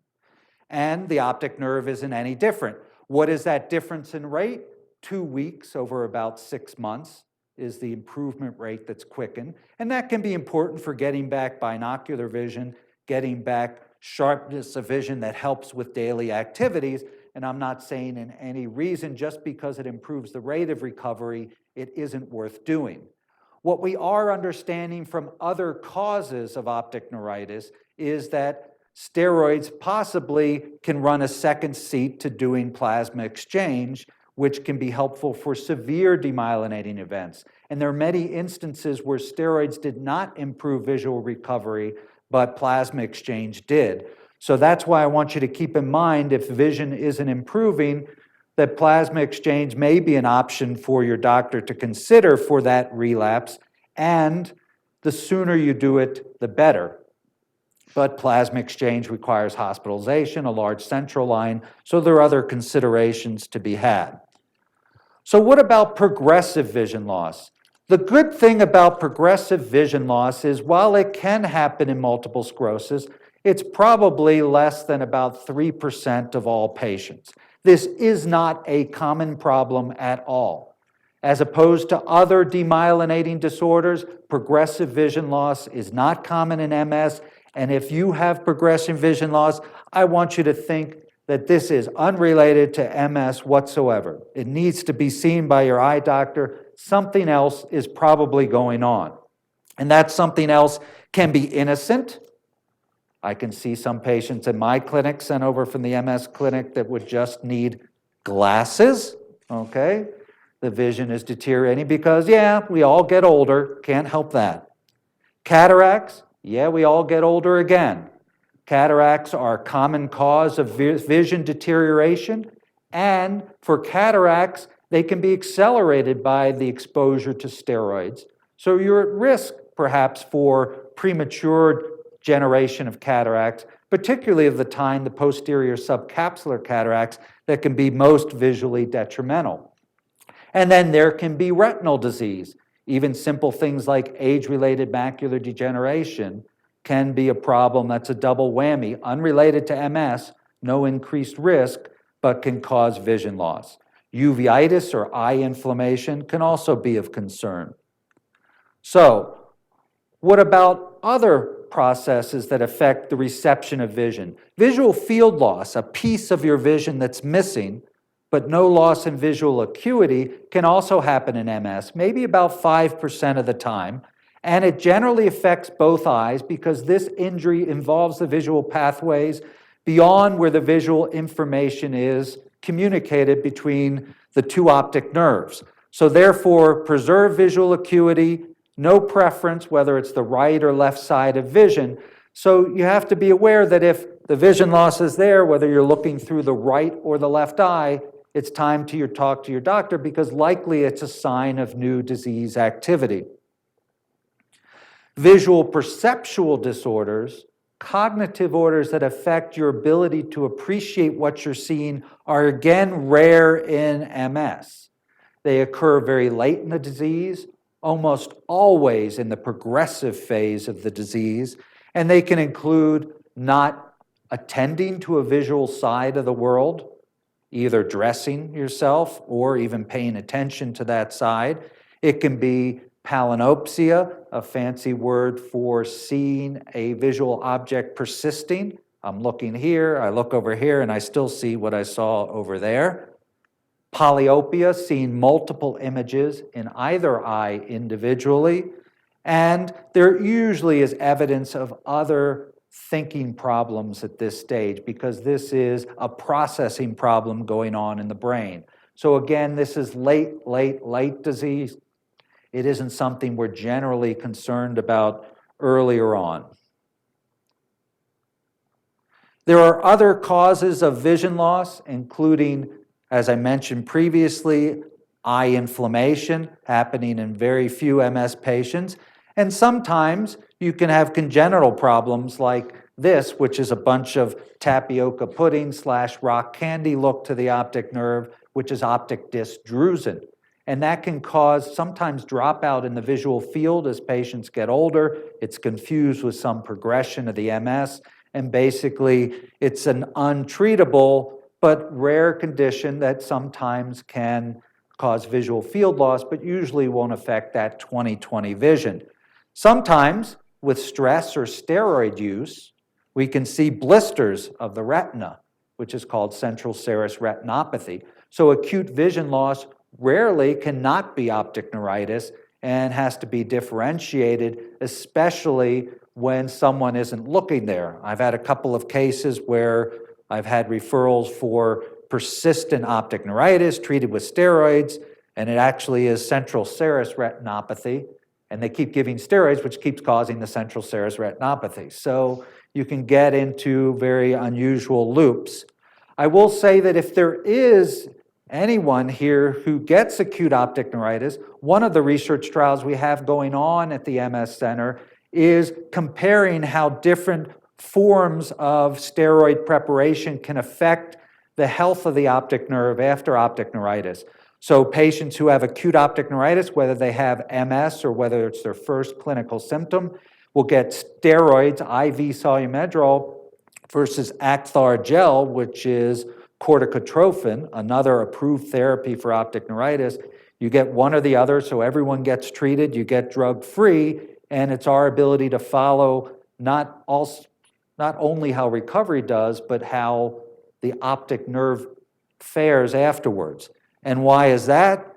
Because we know from using this machine, ocular coherence tomography, that there is loss of the optic nerve after optic neuritis despite visual recovery.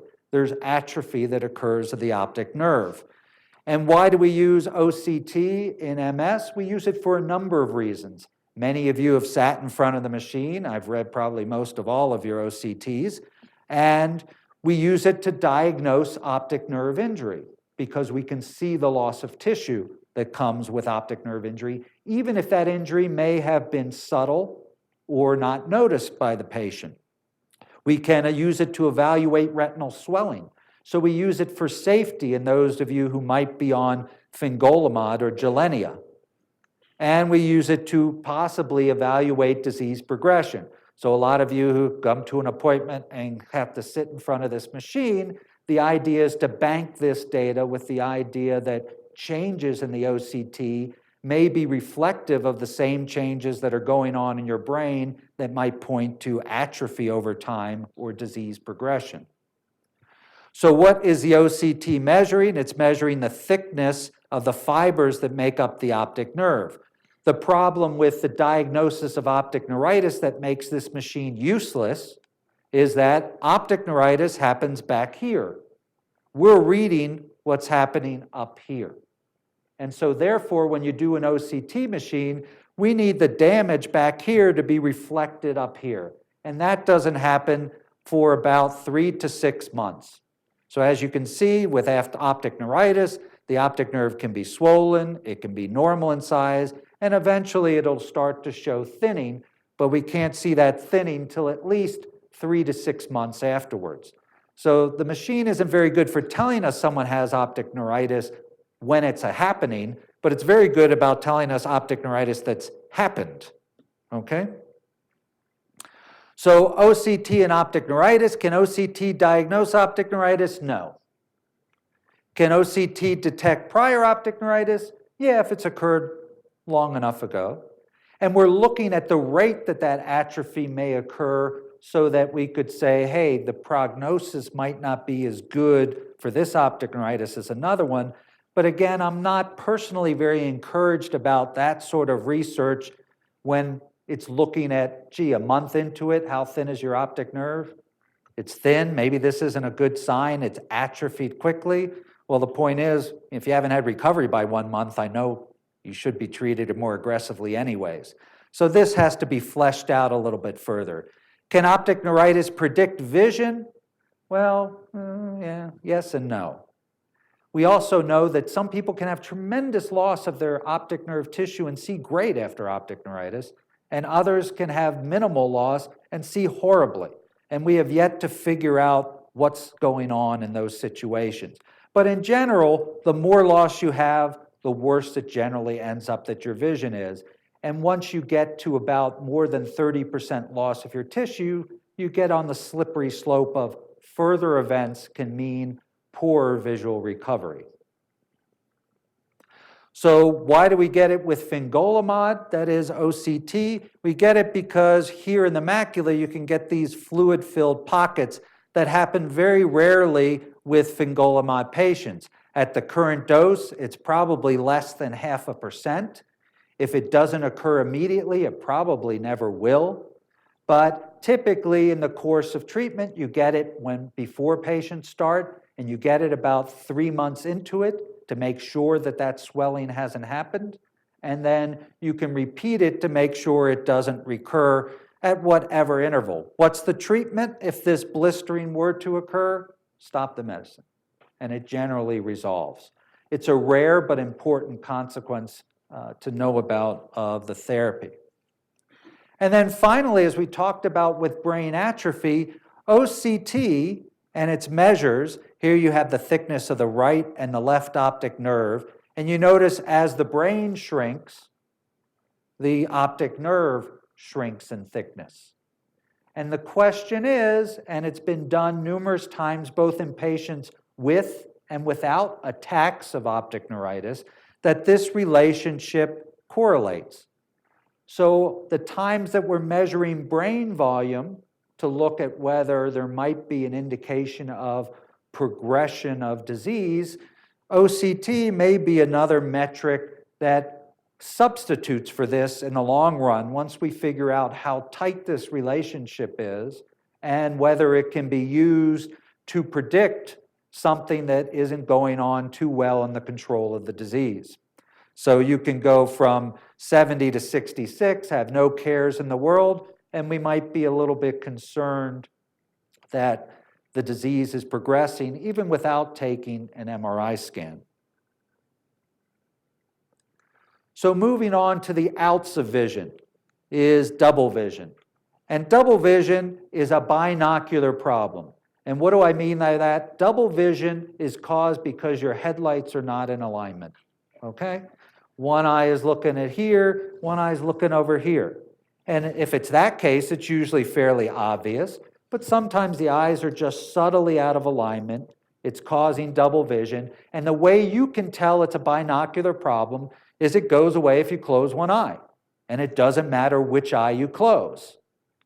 If it's monocular double vision, I'm seeing two objects, and I close one eye and I'm still seeing it with one eye or the other, still two objects, or just one eye. It is monocular double vision. Monocular double vision is never, ever, ever, ever related to your MS. Okay? Not a brain problem. It's an eyeball problem. Go see your eye doctor.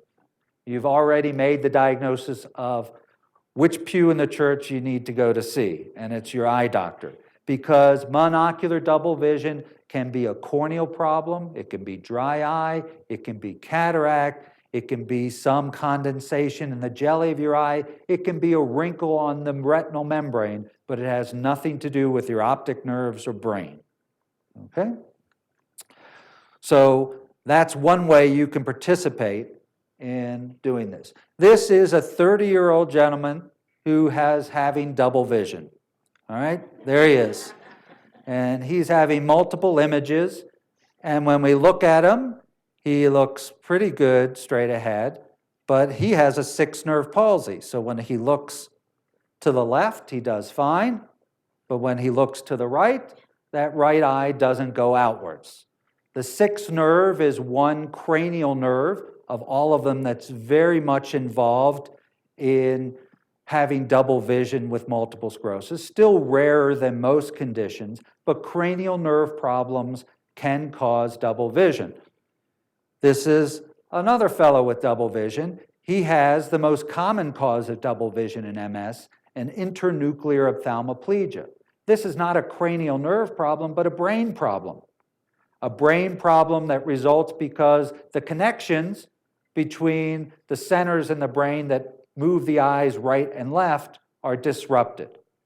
So in this case, the brain does a strange thing. It decides whether to look right or left all the way up here in the cortex on one side. The right side says, look left. The left side says, look right. And when you have the signal that has to go down to the people running the show, the problem is those communications can get affected. So in this case, looking left, he does well, but looking right, he can't move that left eye inward. This internuclear ophthalmoplegia results by the fact that the right side of the brain says, we're looking right, and sends a signal to the left adductor of the eye, the center that moves the eye inwards, and says, you know, we're looking right, would you mind joining me? And that communication gets disrupted, and this eye goes out, but the other eye doesn't come in, and this eye generally shakes. This internuclear ophthalmoplegia, very common, and for all cases of demyelination causing double vision, the sort of treatment of choice is a standard. You give steroids to accelerate recovery, and we expect improvement in most cases, but not all cases. How can you treat it? As I mentioned, it's a binocular problem. You can cover one eye. You can be a pirate with a patch. You can wink all the time. You can even take an opaque piece of Scotch tape and put it over one lens. You can make construction paper. You can make a smiley face. You can do whatever you want as long as you block vision in one eye. Just don't use clear tape. It's not quite good for this. You can also use both eyes, but adjust the path of vision to help, and that is with a prism. And this is a paste-on prism, a Fresnel prism that can bend light, and as long as someone's measured the deviation in your eye alignment, they can realign the headlights so far. One of the problems, though, is as you slowly recover, this prism may overcorrect. So sometimes, in lieu of getting a prism, you can just wait for the recovery to happen and not get into chasing your tail, so to speak, as things recover. If the double vision doesn't resolve and is stable for 6 months, surgery can be an option.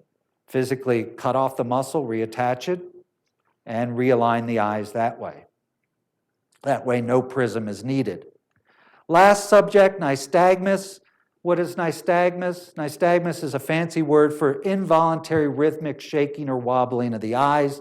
What does it cause? It causes visual blurring, because if you're trying to fixate on a target and your eye's shaking, it's not on the same spot all the time on your retina, and it's going to seem blurred out. And also, it can cause oscillopsia. Things seem clear, but the target seems to be moving when it shouldn't be moving. So it's an illusion.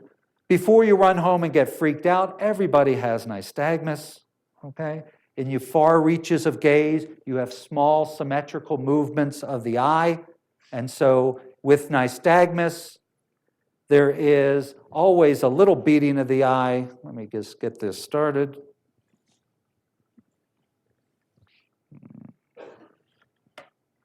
There we go. So you can see in the far, look at that, eyes bounce a little bit to the outside as you look to the far reaches of gaze, but notice how it stops if you move them back in from the far reaches of gaze. That is physiologic nystagmus. It is fatigable. If you leave it out there, it will stop, and it is not something that causes visual symptoms. Pathologic nystagmus has very large movements. What makes it pathologic? Either you notice blurring or oscillopsia, or someone says something to you. Hey, your eyes are moving funny. And this is pathologic nystagmus. So you can see the big movements, boom, boom, boom. See these? And it's often asymmetric. You'll notice in right gaze she has these movements, but in left gaze, as we move over now,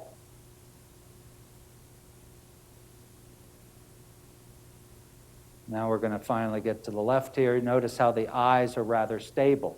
So that asymmetry is a sign of pathologic nystagmus and the larger movements. Sometimes you can get just plain wobbling of the eyes, not a jerking deviation, and that's called pendular nystagmus. Pendular nystagmus in MS is treatable with very particular medications, which is why it's important to diagnose. And typically, it's associated with movements of the throat or palate. Sometimes they're noticeable, sometimes very unnoticeable, except to maybe your partner who says that you make a clicking noise when you sleep. So this is, oops, we're going to go back here, and this is pendular nystagmus. So notice the wobbling, the circular movements of the eye. And the eyes cannot be coordinated in this. Notice how one makes a big circle and the other makes a little tighter circle. And this is because there's a to and fro wobbling of the eyes, both up and down and side to side. So that makes a circle once things are coordinated together. And so this can be very disrupted. Some drugs that some of you might know of for pain control or seizures, gabapentin, valproic acid, are very important for controlling this sort of nystagmus. Oops. We're going to get this back up for one last slide here. So, vision dysfunction is common in MS. When it comes to the front of seeing, it's optic neuritis. And typically it's steroids for a faster recovery, but chronic vision loss is rare. When it comes to moving the eyes, double vision happens. Treat it symptomatically at the start. It's usually going to get better. If not, prisms or surgery become an option for treatment. And nystagmus is something that we treat medically, and something that blurring of vision or illusion of vision, of visual movement, can tip you off to. And that can take specific medicines based on the type of nystagmus. And I'm going to stop there and thank you.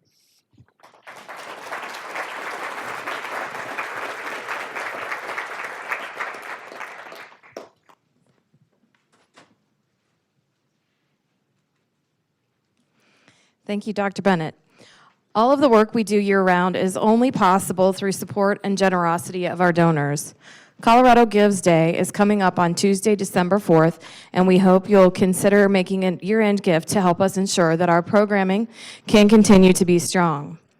We thank you all for your support of the Rocky Mountain MS Center. I'd now like to introduce Dr. Terry Schreiner. Dr. Schreiner sees pediatric neurology patients at Children's Hospital, Colorado, and sees both adults and children with neuroimmunological disorders at the Rocky Mountain MS Center at the University of Colorado. Dr. Schreiner's research interests include treatment and outcomes of pediatric onset multiple sclerosis. She directs the Neuroimmunology Clinic for Children, a multidisciplinary clinic for the care of children and adolescents with MS. Today, she brings us the latest news in MS research.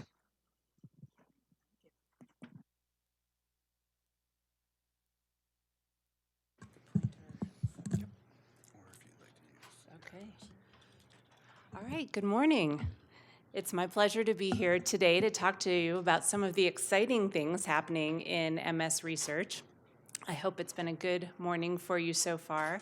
And we'll talk through some of what has happened in the last year in many different areas of MS research, and I'll give you a flavor of what we can look forward to in the future.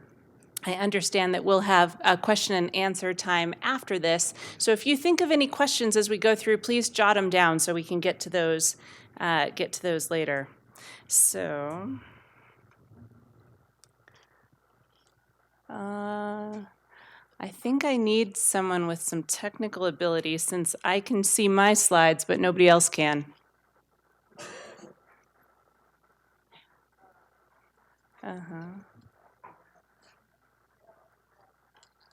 Okay. Hi. Okay, thanks.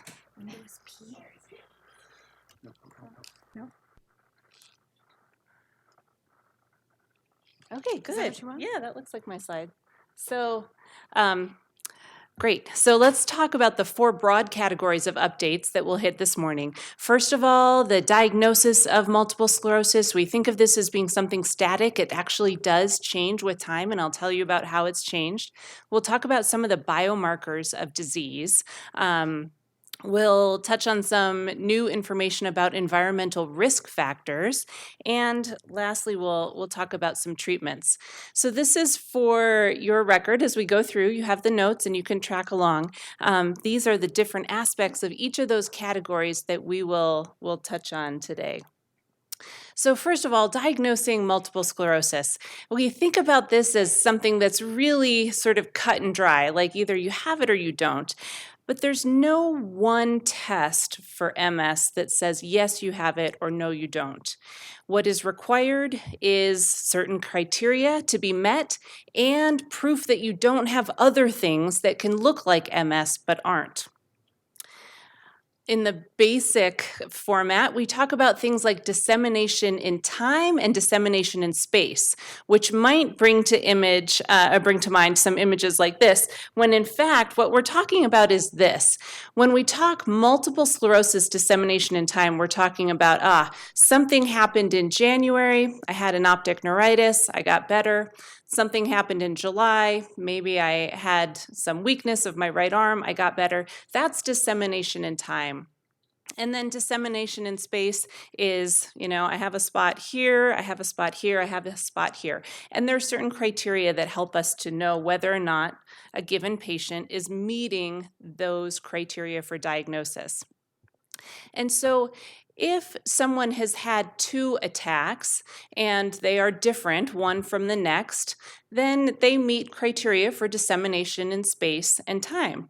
But when somebody has had only 1 attack, the diagnosis can be a little bit more challenging, and that's when we rely on additional information. So as you see in the bottom of the table here, so if you have 1 clinical attack and you have lesions on your MRI, you have to prove dissemination in time through another means. And our most recent diagnostic criteria acknowledge that we can use these things called oligoclonal bands, which are just families of antibodies that live in the cerebrospinal fluid, as proof of dissemination in time. So this is different than what we have had before.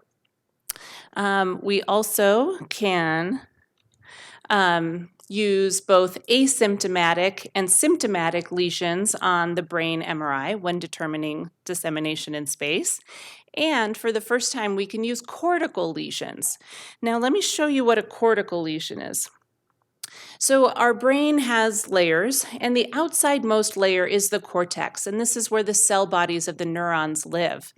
The white matter is all the tracks that connect these neurons to themselves and to other areas in the brain and spinal cord. The cortex has not historically been thought to be a big player in MS. We've been really focused on the white matter, the myelinated fibers, but it turns out that's not the case. You can have lesions in the cortex, and these new diagnostic criteria acknowledge that, and they count now. So we're going to come back to talk about cortical lesions in a minute. But for now, let's touch just briefly on diagnosing progressive MS. So what I've just been telling you about is relapsing MS. First you have a problem, it gets better, you have another problem, and so forth. Progressive MS does not have that relapsing nature. It's progressive from onset. And the diagnosis of progressive MS has changed over time as well. So on the far right side of the screen here, you see the new criteria for diagnosis, and the important parts are here. We do have CSF as one of the criteria that can contribute to diagnosis, and for the first time, cortical lesions are listed up here as meeting dissemination in space. Dissemination in time remains 1 year of progressive disease. Now, I told you we would come back to cortical MS, and we are now. So within the last year, a new subtype of multiple sclerosis has been described. And this was described by colleagues who looked at autopsies of patients who had died with severe multiple sclerosis. They had died of complications of their MS, so they were significantly impaired. And they did MRIs of those patients' brains, and then they did slices. They actually looked at the tissue, the brain itself, to see whether or not they matched. And what they found was that in 12 of their 100 patients that they autopsied, they found something kind of interesting. There was cortical demyelination, but not white matter demyelination. And there was still lesions in the spinal cord, but fewer of them than what we might see with a traditional or more typical multiple sclerosis presentation. Now, the significance of this remains to be seen. It helps us to think about the disease pathology from a science standpoint, to think about what might be going on when we see discord between the atrophy of the gray matter and the preponderance of white matter lesions. But we don't yet know the answer to so what. Does this mean that if we can diagnose this when someone is living, that we would treat them differently? Potentially, but we don't have that level of information yet. So what we have right now is a new MS subtype for us to think about and to maybe try and apply to cases that haven't fit the paradigm that white matter demyelination, the white matter spots contribute only to disability. Now we're going to switch and talk about biomarkers of disease. So by and large, I think our biggest biomarker of disease is the MRI, which we use a lot. And we look for new spots on MRI. We look at volume, as I've just described. But what would be really helpful is to have also a serum marker of disease. So I'm going to tell you about two things that have come about in the last year or so that will potentially help us to identify what is MS and, what is equally important, what is not MS. The first thing we're going to talk about is myelin oligodendrocyte glycoprotein, and that is the tiny little thing that you see right here on the surface of this internode, this myelin here. This is a small component of the proteins that comprise myelin, and we've known about it for a long time, but only in the last year have we had a commercially available, reliable way of testing for antibodies that are directed against this protein. Now, we don't know exactly what the protein does. We know it's there, and we know that when there is an antibody attacking it, it can cause demyelination.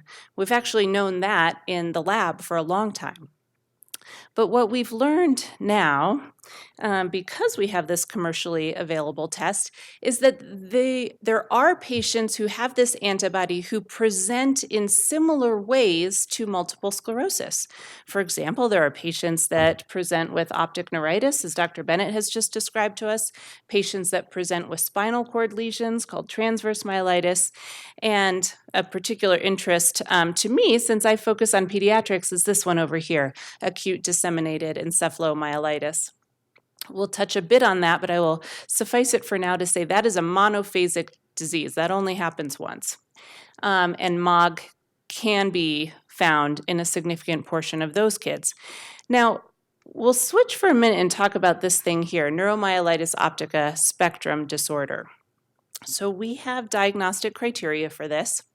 And in the top panel here, the part that is not highlighted, you will see diagnostic criteria that involve testing for a different antibody called aquaporin 4 antibody.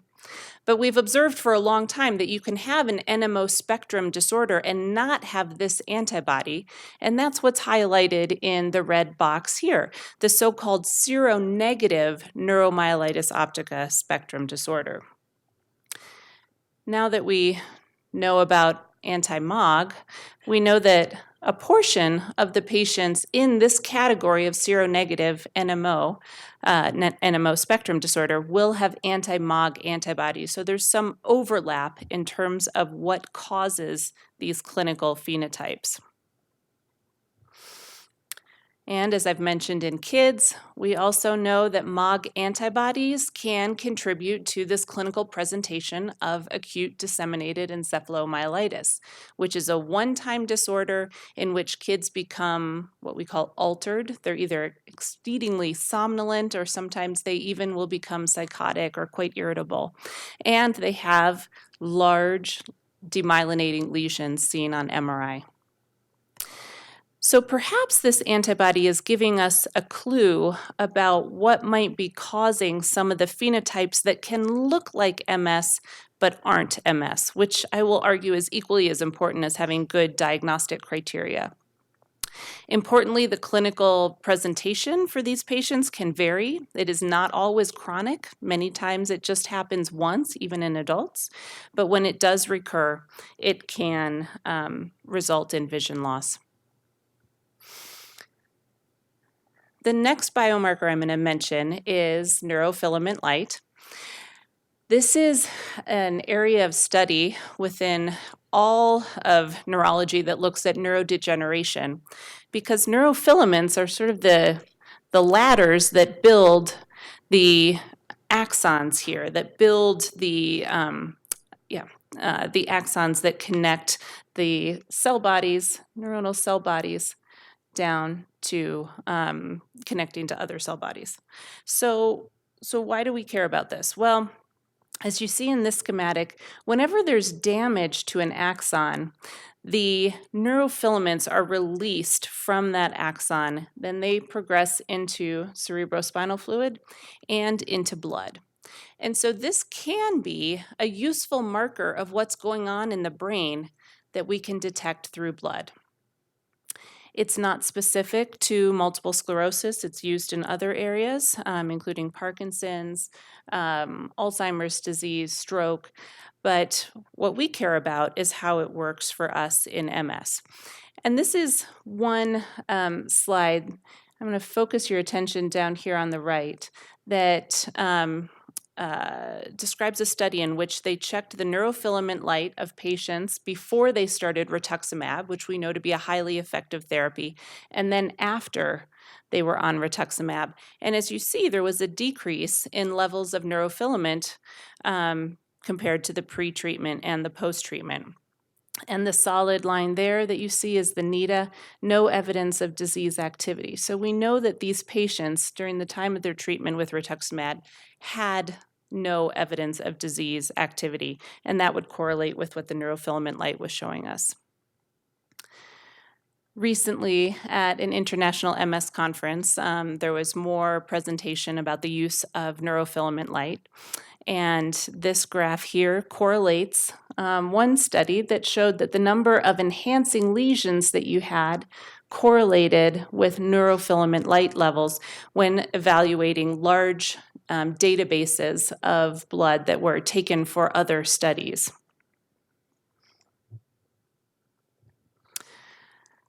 It's possible that neurofilament light may also be predictive. As you see there, the neurofilament light level above a certain number, 16 picograms, was associated with a risk of disease activity in the next year and poor outcomes over the long term. Whereas again, the second bullet describes something similar to what I showed you with rituximab. When patients are on highly effective therapy, their neurofilament light levels go down. So we're going to switch gears now and talk a little bit about environmental risk factors, but you're going to, want to pay attention because we're not going to leave neurofilament light too far behind.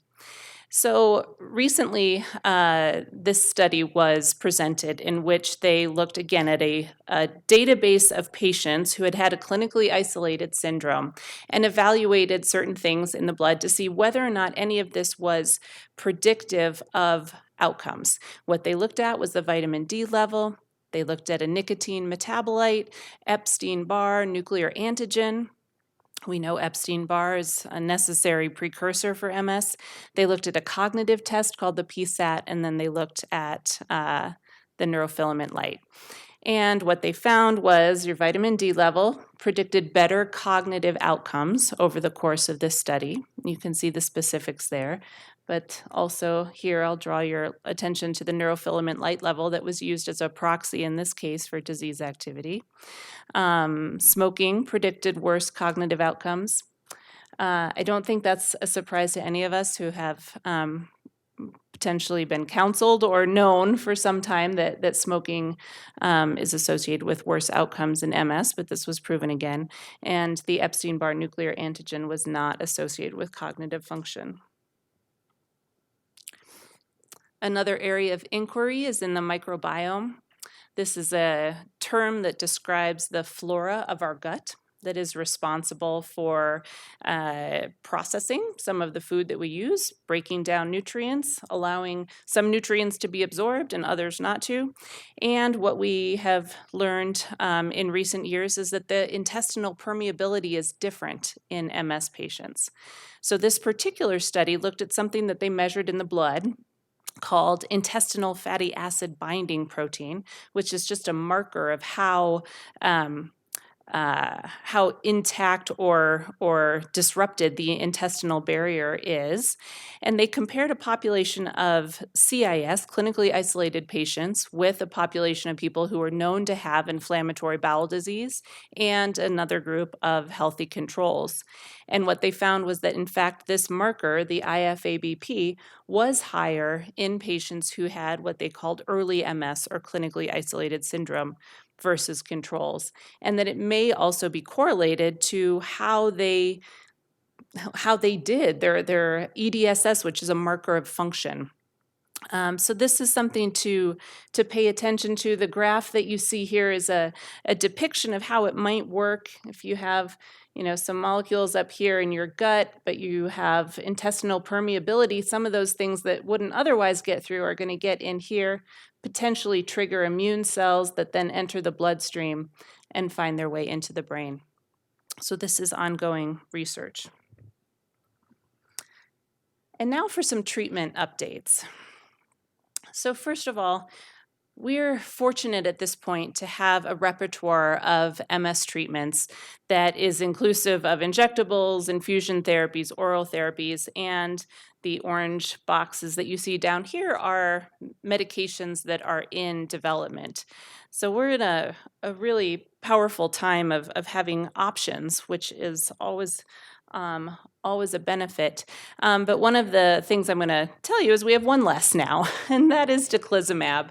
Now, daclizumab was a medicine that was approved boy, 2+ years ago, but for a very select part of the population. You know, you could not have liver disease, you couldn't have skin disease, you had to have tried 2 different medications before going to daclizumab. And so the number of people on this medication were fewer, but unfortunately they found that in Europe there were 8 cases of a brain inflammation. So they have removed that one from the market, which I don't think hinders us too much given that it was targeted to such a small population.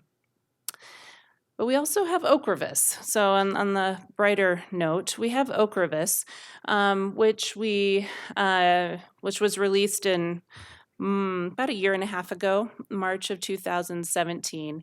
And this slide that I'm showing you is data on the open label extension.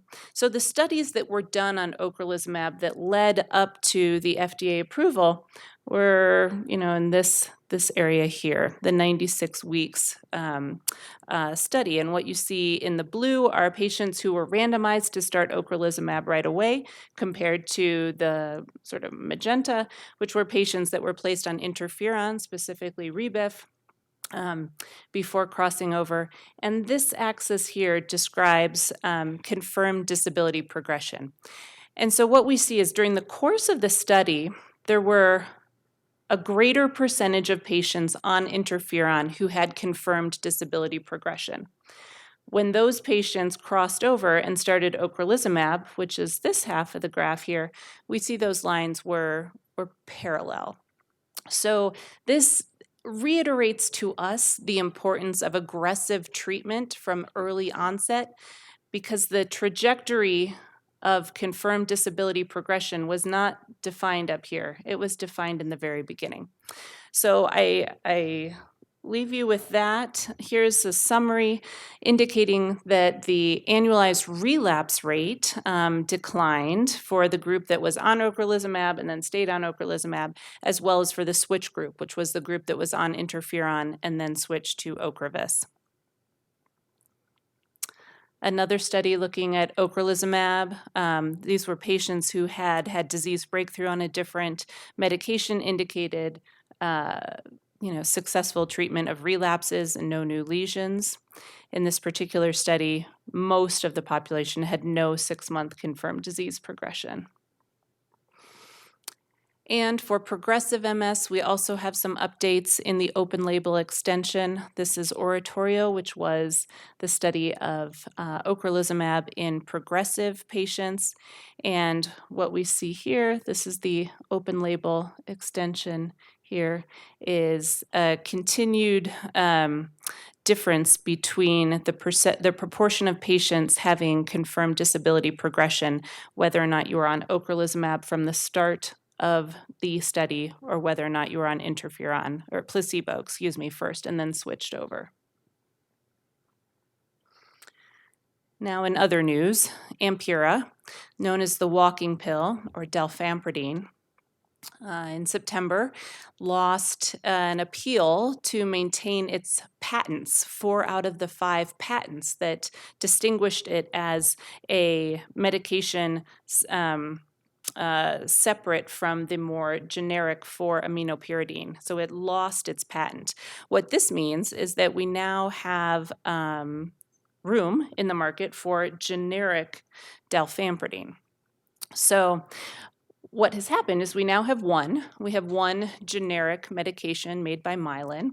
We're still figuring out what it costs, and insurance companies are figuring out how to charge for it subsequently. And we also have we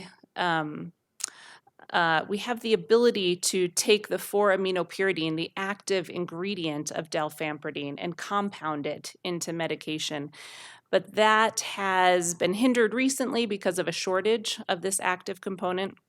And unfortunately, the price of that has gone up significantly. So now, even though we're in a better place, I would argue, with having the generics, we financially may still be in a spot where this remains an expensive drug.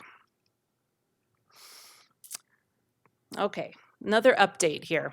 So there is a new mechanism being studied for treatment of multiple sclerosis.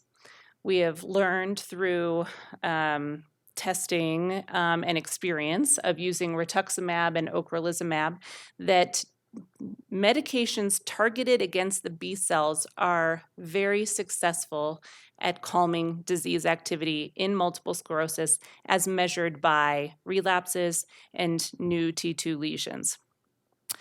This new mechanism builds on that and targets this molecule right here, Bruton's tyrosine kinase, or BTK for short, which is just adjacent to the B cell receptor on B cells and functions as kind of like a thermostat for the B cells, either upregulating or downregulating the cell activity. The medications being studied are inhibitors of this BTK, which may have a similar result to MS activity as the rituximab and ocrelizumab mechanism of, decreasing the B cells, but in this case, without actually depleting the B cells, just turning them down. So this is a new way of regulating B cells by inhibiting this BTK enzyme. So a recent presentation was made, the results of the phase 2 study of 267 patients randomized to find the right dose, and some preliminary results about efficacy are here. What you see is evobrutinib is the name of this drug, 25 milligrams, 75 once daily, and then 75 twice a day. There was a dose response here. The higher the dose of evobrutinib, the lower the number of new lesions. So the advantages here, this is an oral medication. It's got a short duration of action, so unlike rituximab, which we can't reverse, this one potentially could be, the medication could be stopped, and days later, the B cells could return to normal action. This would be important if the patient was suffering infections, potentially might allow for some more effective immunizations while on the medication. In other words, the ability to stop it days before vaccination may result in greater immunity to whatever is being vaccinated against. And I think one question is whether or not this medication could be used in conjunction with something like rituximab or ocrelizumab to get even greater benefit, at least in the beginning. So the second to last study I'll leave you with is an update on the biotin study. So high-dose biotin has been studied in progressive MS, and this is the result of some continued monitoring of the study called MD1003, which is very high-dose biotin in progressive patients as measured by things called the 25-foot walk and the expanded disability severity scale, which is a measure of function in MS. So what we found was there does appear to be some benefit in a minority of patients with progressive MS who take the high-dose biotin. But unfortunately, there was a high discontinuation rate. And so the differences that you see out here at month 48 were not significant because of the high dropout rate. So this remains something that I think is difficult to universally recommend, but there is some indication that it may be beneficial. Now, I've mentioned that I treat kids with MS, so I'm excited to say we have our first FDA-approved drug to treat kids with multiple sclerosis, and that is fingolimod. Those results were released within the last year, and so we're very excited to finally have something that the FDA permits us to use, even though we'd been using it already. And in the interest of time, I'll show you that it was successful at maintaining a higher number of patients free of relapse when compared to Avonex down here. So this is calculated to be an 82% reduction in annualized relapse risk.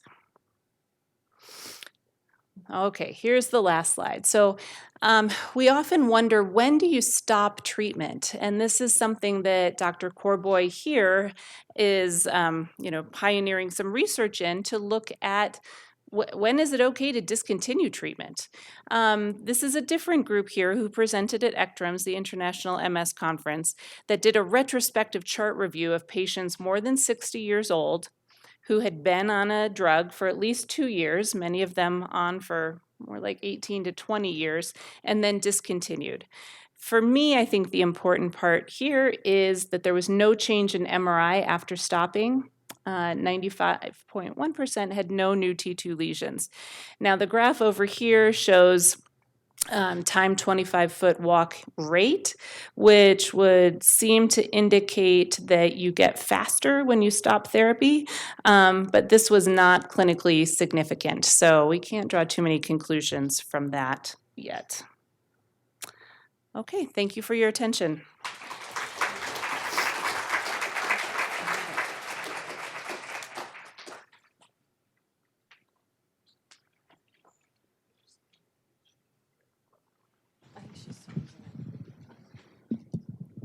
Thank you, Dr. Schreiner. At the University of Colorado Hospital, we have a very robust research program. The MS team actually conducts 50% of the total research done by the neurology department. We have 4 studies that we are particularly excited about and actively looking for participants for. Dr. John Corboy is the primary investigator for RISE MS, which is looking at first-degree relatives aged 18 to 30 to see if we can identify early disease indicators through biomarkers. He is also leading the effort to answer the question of whether or not it is safe for older adults to discontinue a DMT through the DISCO MS study. Dr. Jeff Hebert, whom you've heard from at the last Education Summit, has a study looking at comparative effectiveness of in-person supervised exercise programs and telerehabilitation exercise programs. And finally, a study at the University of Colorado Boulder is investigating whether simulation can improve walking and dexterity in persons with MS. If you would like to find out more information about becoming involved in any of these studies, you can stop by the research table just beyond the conference room doors and talk to Nicola. We will be taking a short 5-minute break to set up the tables for the question and answer period. Please feel free to stand up and move around if you need to. This is also your last chance to submit questions on your note cards. You can continue to fill out your evaluation forms. This feedback helps shape our education programming all year long. We will be back at 11:47. Thank you.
question and answer portion.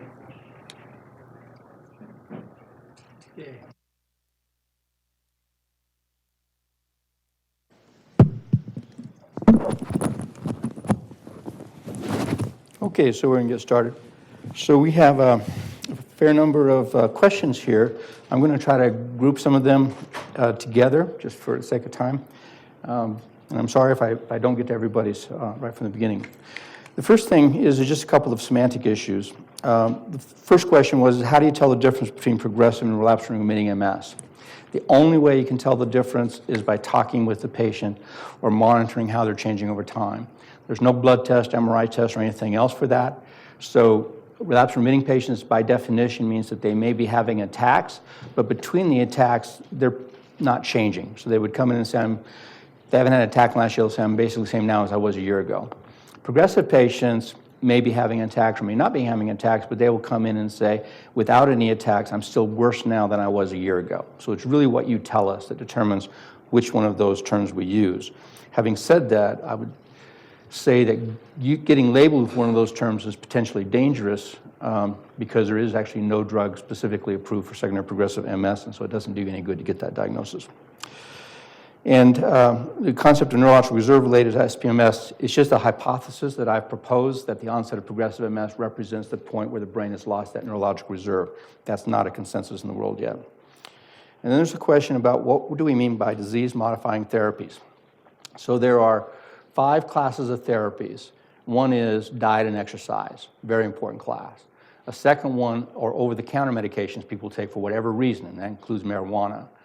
The third class are medications you take for any other health problem that's not MS. And the last 2 classes are related to MS. One class are the symptomatic therapies, which just try to help deal with something that's interfering with your function or your quality of life. They do not fundamentally change the outcome of MS. They don't change what's happening in the brain. These are pain medications, spasticity medications, bladder medications, fatigue medications. And then there's disease-modifying therapies. Disease-modifying therapies are all therapies whose goal is to decrease inflammation in the brain and preserve brain tissue and minimize the damage done by MS. So I hope that clarifies that particular issue. So first question. This is about vaccines, and so whoever would like to pick these up. Do DMTs increase the probability of shingles? Also, is the flu shot less effective for patients taking Ocrevus or any other MS medication? And do you recommend vaccinations of any kind for MS patients? Rob? Yes. Let me take the last one first. Let's take the last one first. Vaccinations are in general a good idea, and because we don't want you getting sick. Because all of our disease-modifying therapies do operate on the immune system, there's a question as to whether certain vaccinations might be less effective when given on certain treatments. So for instance, our B-cell depleting therapies like rituximab and ocrelizumab, there's a question as to, as Dr. Vollmer indicated, those are the cells that eventually will be producing the antibodies. And so in order to become immune to something, you need to produce antibodies to something, like the flu. And so if you don't have any B cells, will you be able to mount an effective response against the flu, having gotten the flu vaccine? It might be that those medications do decrease the effectiveness a little bit of the flu vaccines. It's still very recommended that you get them because you don't want to get the flu. And then what was the other part of the question? Sorry, which part did you answer? I answered them all? All right, yeah. Okay, all right. Did you mention the Shingrix? Okay, Shingrix is now a newly available vaccine against shingles. We had a vaccine before against shingles that was a live vaccine. This is no longer a live vaccine, and it's supposed to be a more effective vaccine against shingles. And it hasn't been really, because it's so new, it hasn't really been studied in MS patients, but it's probably a good idea. You should talk with your doctor about potentially getting it. Yes. Okay. So another group of questions related to combination therapies.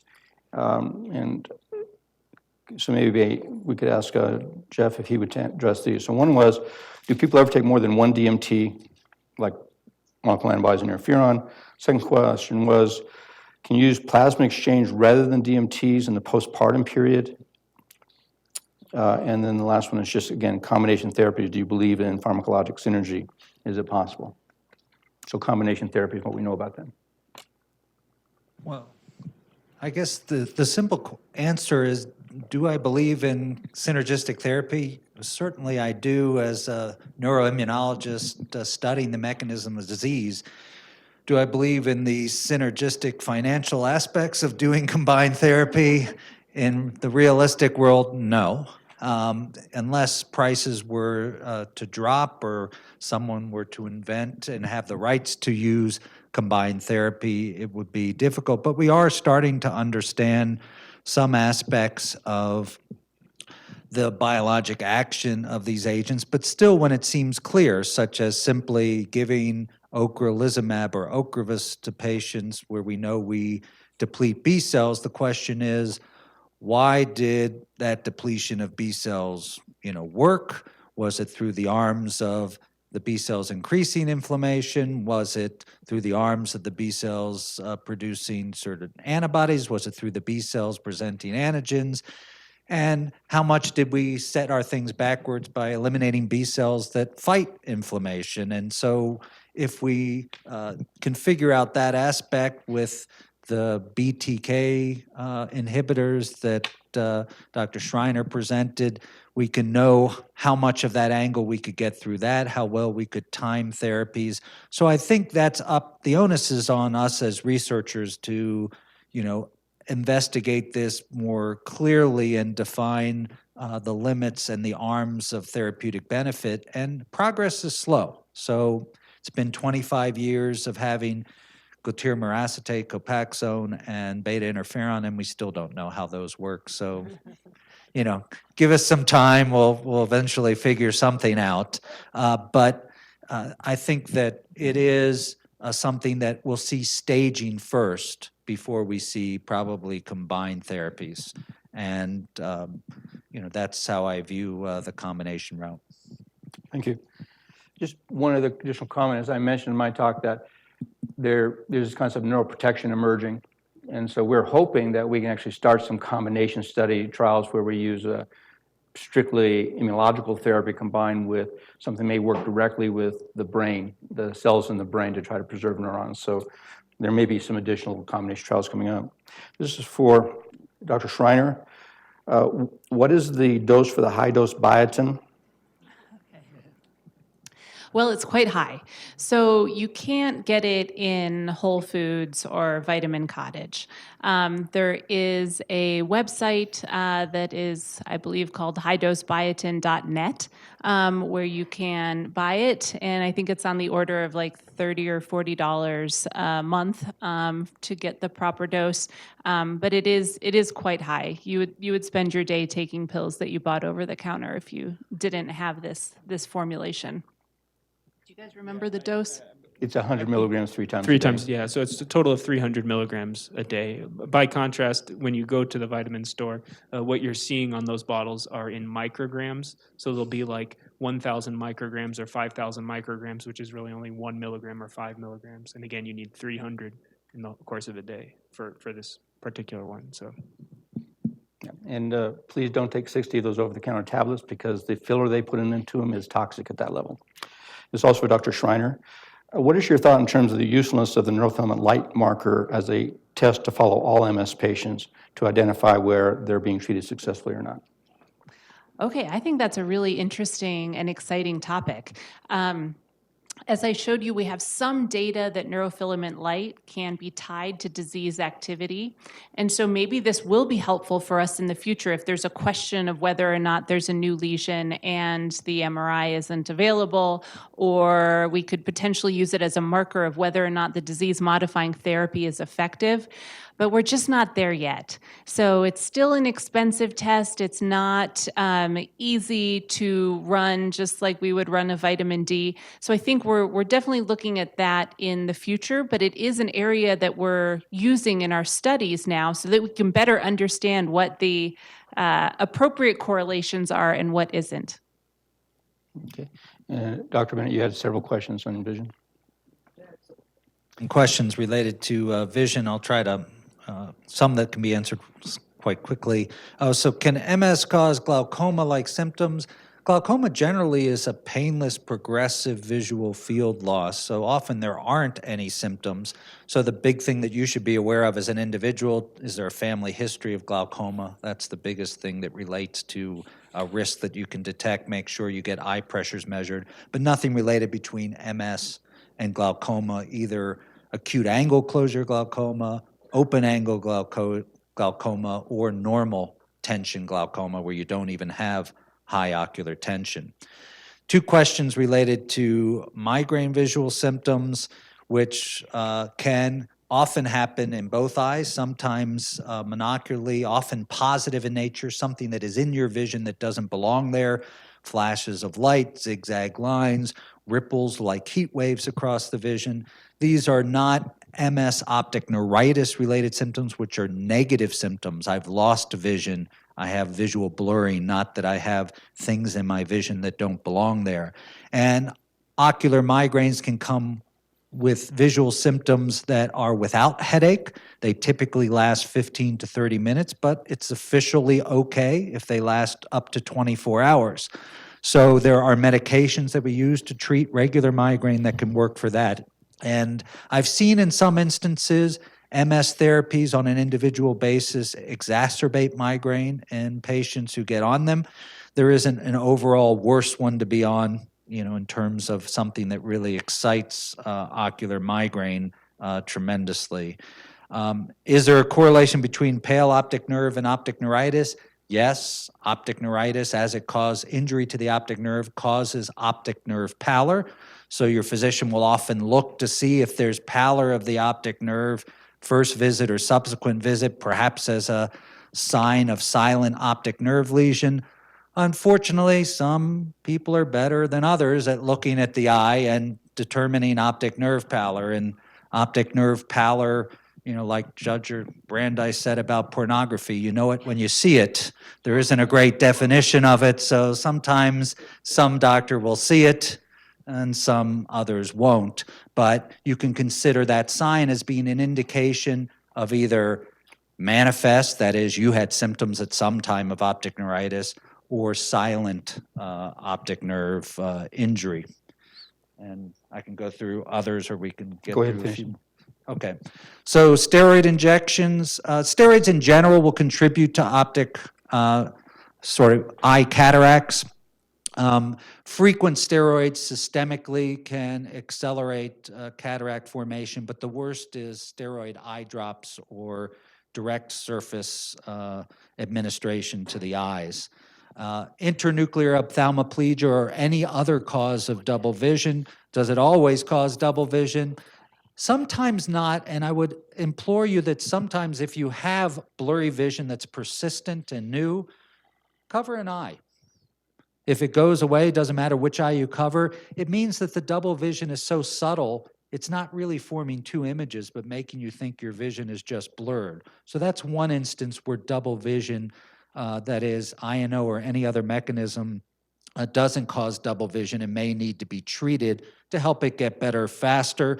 If it isn't causing double vision, it really doesn't have to be treated at all, because either it is a malalignment that's within the ability of your brain to fuse, or sometimes your brain does a neat trick. It learns to ignore one eye spontaneously, and then even though one eye's over here and one eye's here, it just can do the job and suppress one eye's vision. And if you are having persistent visual issues with your vision, particularly after optic neuritis or in other issues, sometimes it is worth getting either a brain or orbital MRI, depending on this, the type of visual symptoms that are there. I've seen some patients with optic neuritis that should have gone away, that was persistent, and the only way we were able to document it was to see that their inflammation was persistent in the orbital MRI. Okay. So there's a few questions here I was just going to address myself. They have to do with rituximab and ocrelizumab. One was, isn't there a phase 3 trial of rituximab leading to FDA approval and going on? And the answer is no. We actually started rituximab studies way back when, I don't remember exactly when. They were called the Hermes trials, the Olympus trials.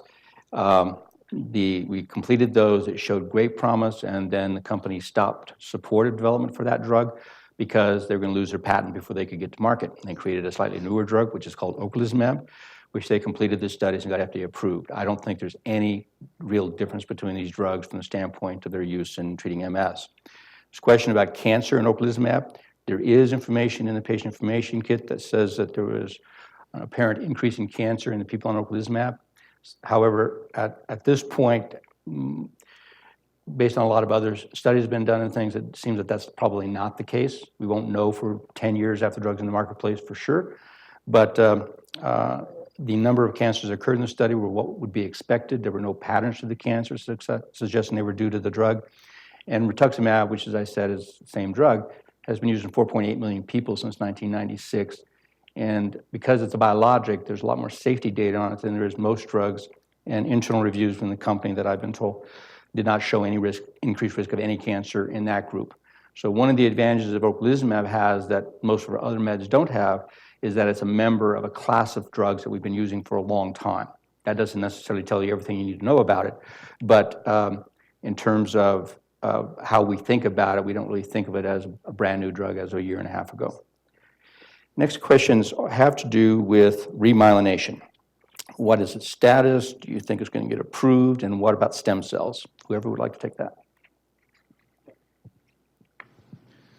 So this is obviously a very important topic and something that a lot of us are very interested in. A lot of you are very interested in. The body, after an attack of demyelination, your body has the capacity to remyelinate to a certain extent, and a lot of that depends on some certain innate factors, like how bad the episode of demyelination was, and how much inflammation there is still there.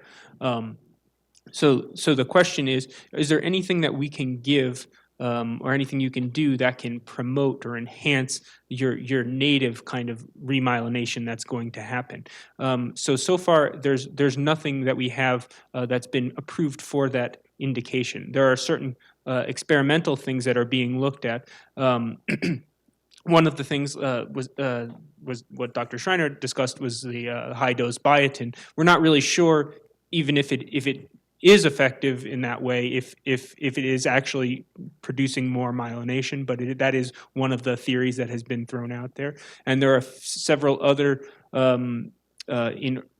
compounds in early phase studies that are looking at this. And so we're eager to see kind of results of certain trials. One of them is one of the compounds that has been looked at recently is looking at a certain compound called LINGO, or anti-LINGO monoclonal antibody. That's been studied in a couple of early phase studies in the hopes that it will produce more oligodendrocytes from their precursor cells and promote more remyelination. It's not really clear that that's happened so far with the early results, but we'll I think there's more to be determined on that. And then, so remyelination, what was the other part of that question? Oh, stem cells, yes. Of course, stem cells is, I think, maybe one of the most asked questions that I get in the clinic. So it's a big topic, and I'll try to address it succinctly. First of all, there are lots of different types of stem cells. So just saying stem cells doesn't necessarily mean what it is. I would say that the stem cell that has been looked at the most in MS is what's called the hematopoietic stem cell, or the bone marrow stem cell, which will eventually produce immune cells. And so when people have looked at that to treat MS, they have found that, number one, that it is still considered a fairly, it's an experimental treatment and one that can potentially produce really bad side effects, including death. So it's not one that we enter into lightly, but potentially does have the ability to reset the immune system and really shut down the disease, and even potentially also increase people's ability compared to their baseline. But that's through working on the immune system. What a lot of people want to know when they ask that question is, am I going to be able to grow back the tissue that's been damaged? And for that, what you would really need are either neural stem cells or some kind of very early precursor cell that can somehow get to the brain or spinal cord, be programmed to become that type of tissue, like a neuron that you want it to become, get to the exact point in the brain that you want it, where you want it to be, and then make the appropriate connections and then stop dividing and developing so it doesn't become cancer. So there's a lot of things in there that would that make this a very challenging thing, but it's also very something that's obviously of a great interest and something that I think needs to be further developed over time. Okay. I'll just add one thing, because optic neuritis and studying the optic nerve allows us to do some very definitive testing to look at cables, the nerve itself versus myelin, the covering of the cables, and do electrophysiologic tests and anatomic tests of the nerve, has brought sort of that symptom into the forefront of looking at early remyelinative therapies. So one recently published paper looked at clemastine, a very old antihistamine, as a source of remyelination. And you'd say, why in the hell would someone use an antihistamine for remyelination? The issue is that there's been a breakthrough in looking at cell plates and looking at oligodendrocytes and their ability to wrap just pieces of plastic, and looking at chemicals that can stimulate their growth. And clemastine was a class of chemical that was identified in that screen as being pro-growth for oligodendrocytes. So it was used in a clinical trial, and it did show improvement in the visual evoked response test, the test that I told you about with the checkerboard, which is an indication of improved myelination. The difference was significant, but it was very minimal. And so that drug is moving forward in remyelinative therapies, and I'm looking at about 3 other trials that I currently know of that are being studying individual agents for remyelination in optic neuritis. So there's a lot of activity going on in that sphere that's going to be transposed to MS once it gets out of the individual sort of look at optic neuritis, because it's easier to look at a homogeneous population of a single symptom than to look at someone who's weak, someone who's numb, someone who's uncoordinated, and try to correlate the improvement across a whole bunch of different symptoms. This next question is also for all of you. Any studies of MS patients taking marijuana, and from 2 different standpoints. One is from an anti-inflammatory standpoint, and the other one is from symptom management, such as pain. And the question is, do we prescribe it? Do we recommend it? What are your thoughts about it? As you all know, marijuana is legal in this state. It is not legal on the federal level, which means that institutions like ours are not really able to study it in the way that we would like to be able to study it, as you know, in say a randomized controlled trial or something of that kind of caliber of evidence. And so what we can do is basically do surveys and ask you all, who are you taking it? What has been its effect on you? Which is important, but you know doesn't give us usually the level of evidence that we need to recommend something. And it's not something we prescribe per se. It's something you go out and get. In my conversations with patients, and I think probably in others, a number of people have said that they have tried marijuana or various derivatives of marijuana and have found certain things to be helpful. For instance, dealing with pain or dealing with spasticity or helping with sleep or anxiety. So that's a potentially useful avenue that we should be looking at more in the future.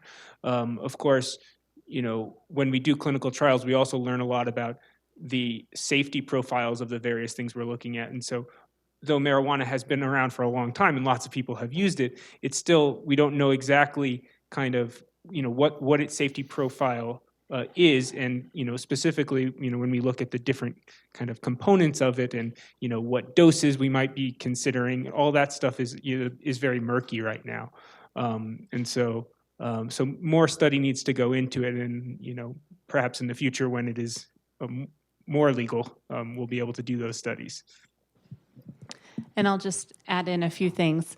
I agree. And it doesn't have any evidence, as far as we know, that it treats the disease itself of MS. So it is not something to be used in exchange for ocrelizumab, rituximab, tysabri, fingolimod, whatever medication you may be pondering. So while we do have some evidence that it is good for symptomatic treatment, and the American Academy of Neurology has compiled all of this into a consensus statement that says, yes, for subjective spasticity and neuropathic pain, there is evidence that this offers benefit.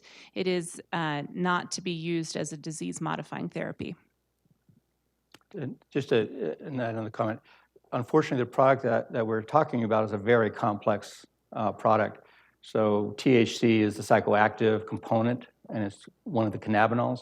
But there are over 100 different cannabinoids in marijuana, plus many terpenes and phenols and other molecules that may also interact. And there's a hypothesis of what's called the chaperone effect, that the effect you see is not necessarily due to one agent. It may be due to the multiple agents interacting together, which makes it a very, very complex thing to discuss, to research.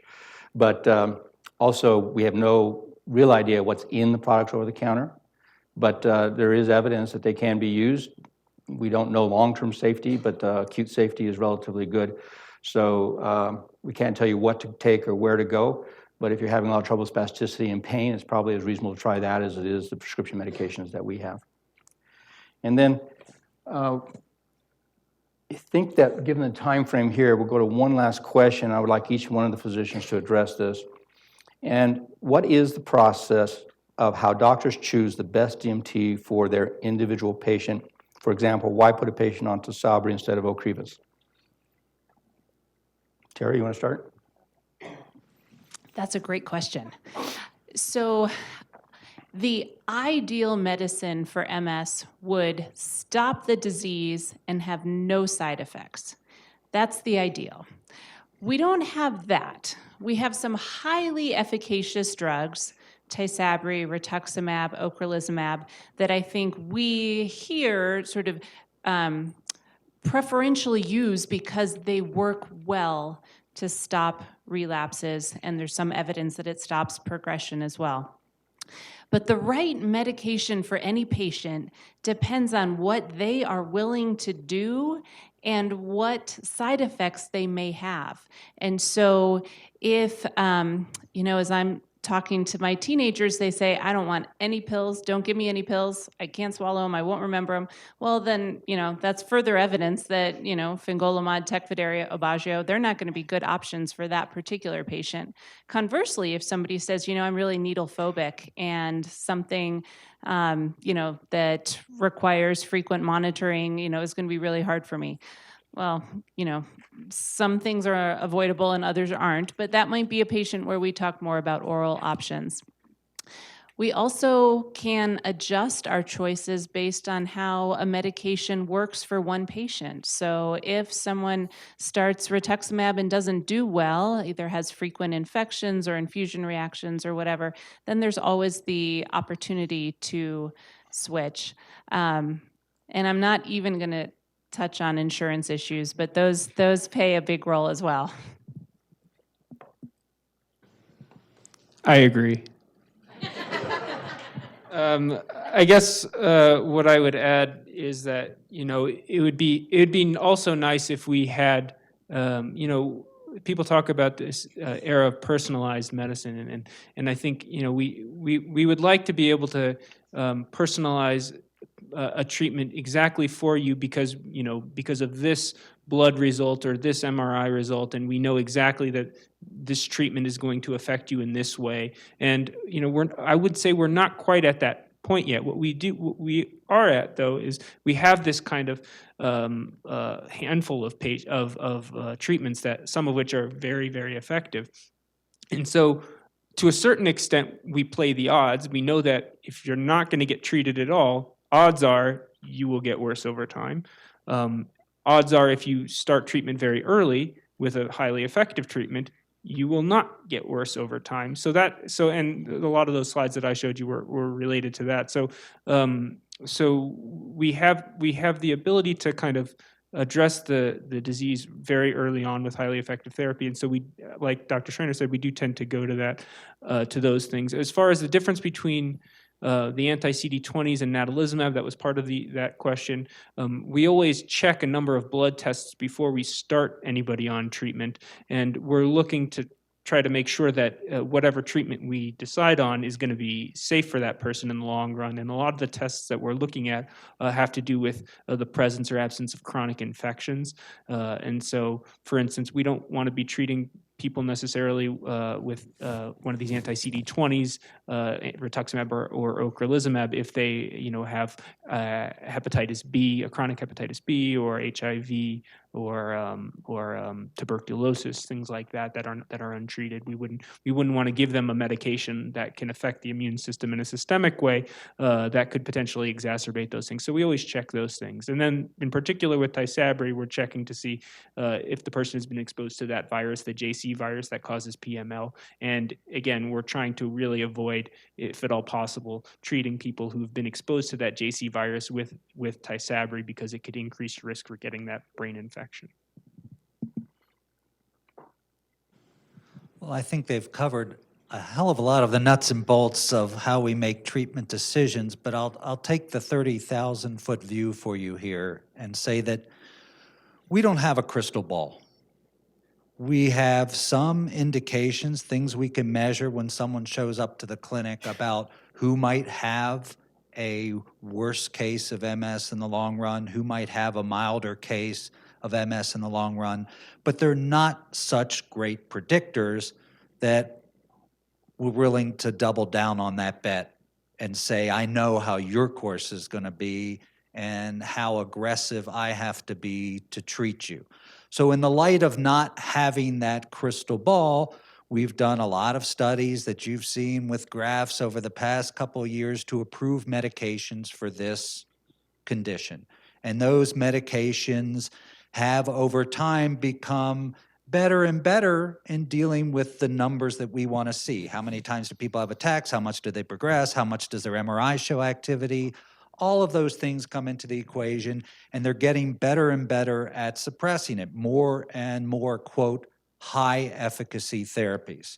So the question is, looking at you, is that as these therapies get more highly efficacious, imagine it as a rainy day like this morning, and each therapy that's highly efficacious has a bigger umbrella.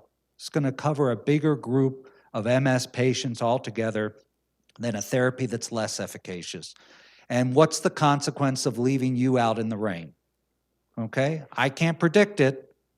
So am I going to start with an old safe therapy and see if you do just fine, and then if you don't, the consequences to you?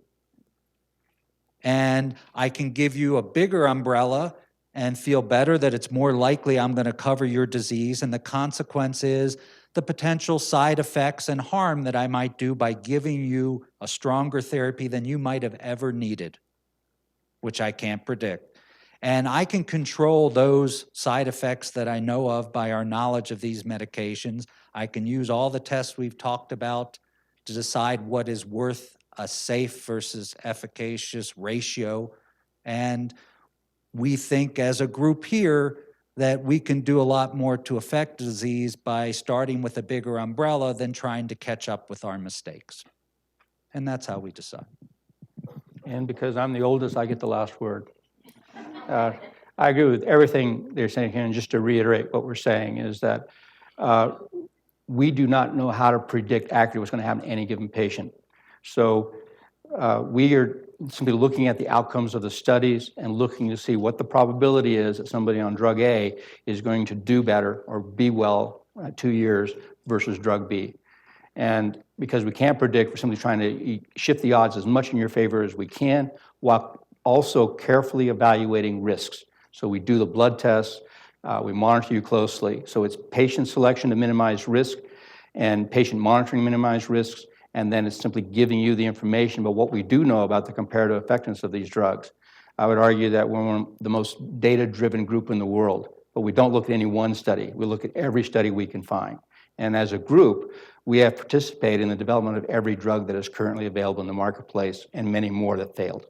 So thank you all very much for coming. We greatly appreciate your time.